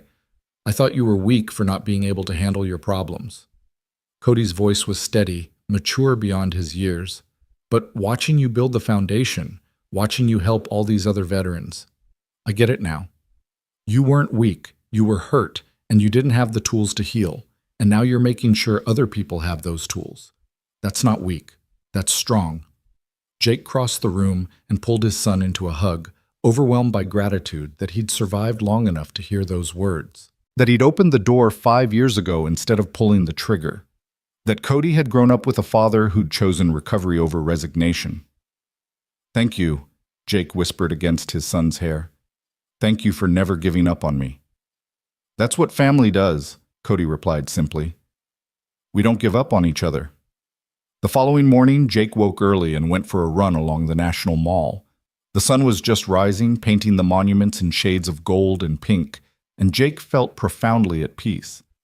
His shoulder still ached sometimes, especially in cold weather, and his burned hand had permanent nerve damage that made fine motor tasks challenging. But these were badges of survival, proof that he'd fought and won when winning had seemed impossible. He thought about the gun he'd held 5 years ago, about how close he'd come to never experiencing any of this.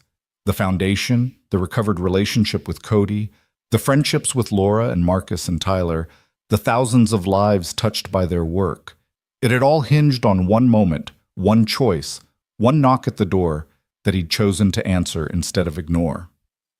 Jake stopped running and stood looking at the Lincoln Memorial, at the massive figure of a president who'd led the country through its darkest hour and had suffered from depression himself. History was full of people who'd fought through darkness to create light, who'd transformed personal pain into public good. Jake wasn't comparing himself to Lincoln. That would be absurd, but he understood the principle now. That suffering wasn't meaningless if you could alchemize it into something that helped others. That surviving was just the first step. The real work was what you did with the survival. His phone buzzed with a text from Laura. Coffee before we fly home? I want to talk about the next phase of expansion. Jake smiled and typed back. Absolutely. Meet you in the lobby in an hour. Another text arrived, this one from the crisis hotline. Busy night. 7 calls, all successfully connected to resources. One veteran in particular wanted us to thank you personally. Said your story gave him permission to ask for help. Jake stared at that message for a long moment, letting the weight of it settle over him. 7 calls. 7 people who'd reached out in crisis and been met with support instead of silence. 7 lives potentially saved because he and Laura and Emma had transformed one terrible night into a system of care and hope.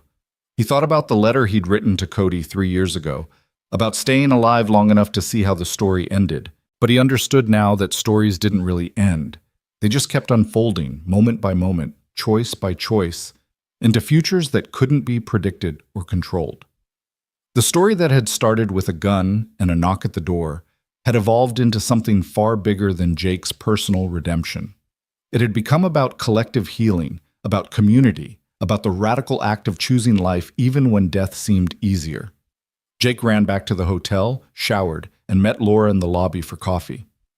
They talked about expansion plans, about securing additional funding, about training more peer mentors, practical, logistical conversations about the work that needed doing. But underneath it all was the unspoken acknowledgement that they were bound together by that Christmas Eve, that their lives had been permanently altered in ways both terrible and miraculous. Do you ever regret it? Laura asked suddenly. Opening the door that night? If you'd known how much it would change your life, would you still have done it? Jake didn't have to think about his answer. Every single time, without hesitation. Because yes, it changed everything, but it changed everything for the better. I got my son back. I found purpose. I discovered that I could still matter, that my life could still mean something beyond just taking up space. Would I have preferred to learn those lessons without the trauma and the violence? Sure, but we don't get to choose how we learn what we need to learn. That's very philosophical for 7 in the morning, Laura said with a smile. I've had 5 years to think about it, Jake replied. 5 years of therapy and reflection and gradually coming to terms with what happened. And here's what I've figured out. That night saved 4 lives directly. But indirectly? We'll never know the full count. Every veteran who calls the hotline, every family that finds support, every suicide prevented because someone knew help existed, they're all ripples from that one night. And that's humbling and overwhelming and the best possible outcome of what was almost the worst possible night. They sat in comfortable silence for a moment, sipping coffee and watching other hotel guests hurry through their mornings. Sophie wants to be a therapist, Laura said finally. She says she wants to help people who've been through trauma, like we were helped. Maya talks about joining the military someday, becoming a medic or a nurse. They took that night and turned it into vocations, into purposes. They're remarkable kids, Jake said. But they learned that from you. You taught them how to take trauma and transform it into strength. We all taught each other, Laura corrected gently. That's what that night was really about. People saving each other, holding each other up when standing alone was impossible. That's the model for everything we've built. Jake nodded, feeling the truth of that in his bones. The Open Door Foundation worked because it was based on mutual support, on veterans helping veterans, on the understanding that survival was a team sport rather than a solo endeavor. No one got through darkness alone. They got through it by reaching out, by accepting help, by choosing connection over isolation. His phone buzzed again, this time with a call from an unknown number. Jake almost sent it to voicemail, but something made him answer. Is this Jake Mason? A young man's voice, shaky and scared. Yes, this is Jake. My name is Chris. I'm a Marine, 2 tours in Iraq. I'm sitting in my car with my service weapon, and I found your foundation's website, and I don't know what to do. Jake's heart rate spiked, but his voice remained calm and steady. The voice he'd cultivated over 5 years of crisis calls, the voice that said, I've been there and I understand and you're going to be okay. Chris, I'm really glad you called. I'm a Marine too, and I know exactly where you are right now because I was in that exact same place 5 years ago. Can you tell me what's going on? They talked for 40 minutes. Jake missed his flight home, and he didn't care. He stayed on the phone with Chris until the young Marine agreed to drive himself to the VA emergency room, and Jake called ahead to make sure someone would be waiting for him when he arrived. Only after Chris was safely in professional hands did Jake hang up and slump back in his chair, exhausted and exhilarated. Laura had waited with him through the whole call, and now she squeezed his hand. You just saved a life. We saved a life, Jake corrected. The foundation, the website, the resources we've built, that's what gave Chris a place to turn. I was just the voice on the other end of the line. Don't minimize it, Laura said firmly. You were sitting in an airport lobby, about to fly home, and you took that call. You gave 40 minutes of your morning to a stranger in crisis. That matters, Jake. It always matters. They caught a later flight, and Jake spent the trip home thinking about Chris. Another life pulled back from the edge. Another veteran who'd get a chance to recover, to rebuild, to discover that survival was possible even when it didn't feel that way. Another ripple spreading outward from that Christmas Eve 5 years ago when 3 strangers had knocked on a door and a broken man had chosen to answer. When Jake finally made it back to Denver, he drove straight to the cabin. It was late evening, and the mountains were painted in twilight purples and blues. He went inside and stood in the center of the room where he'd almost died, the room where he'd fought for 3 lives and his own, the room that had been both tomb and birthplace depending on which choice he'd made. Jake pulled out his wallet and extracted the 2 pieces of paper he carried always, Cody's drawing that said, "My dad is brave," and Laura's letter from 5 years ago that had told him to live well and be happy. He added a 3rd item, a printed email from Chris sent that afternoon. Mr. Mason, I'm in the VA hospital and they're helping me. I wanted to thank you for answering your phone and for not giving up on me when I'd given up on myself. You saved my life today.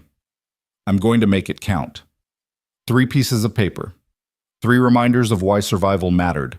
3 pieces of evidence that opening doors, literal and metaphorical, could change the trajectory of lives in ways impossible to predict or measure. Jake sat in his grandfather's chair and looked at the space where the gun had been 5 years ago. The drawer was empty now, had been empty for years, would remain empty forever. He'd made his choice that Christmas Eve when Laura knocked, and every day since he'd been making the same choice over and over, to stay alive, to keep fighting, to transform darkness into light, one struggling veteran at a time.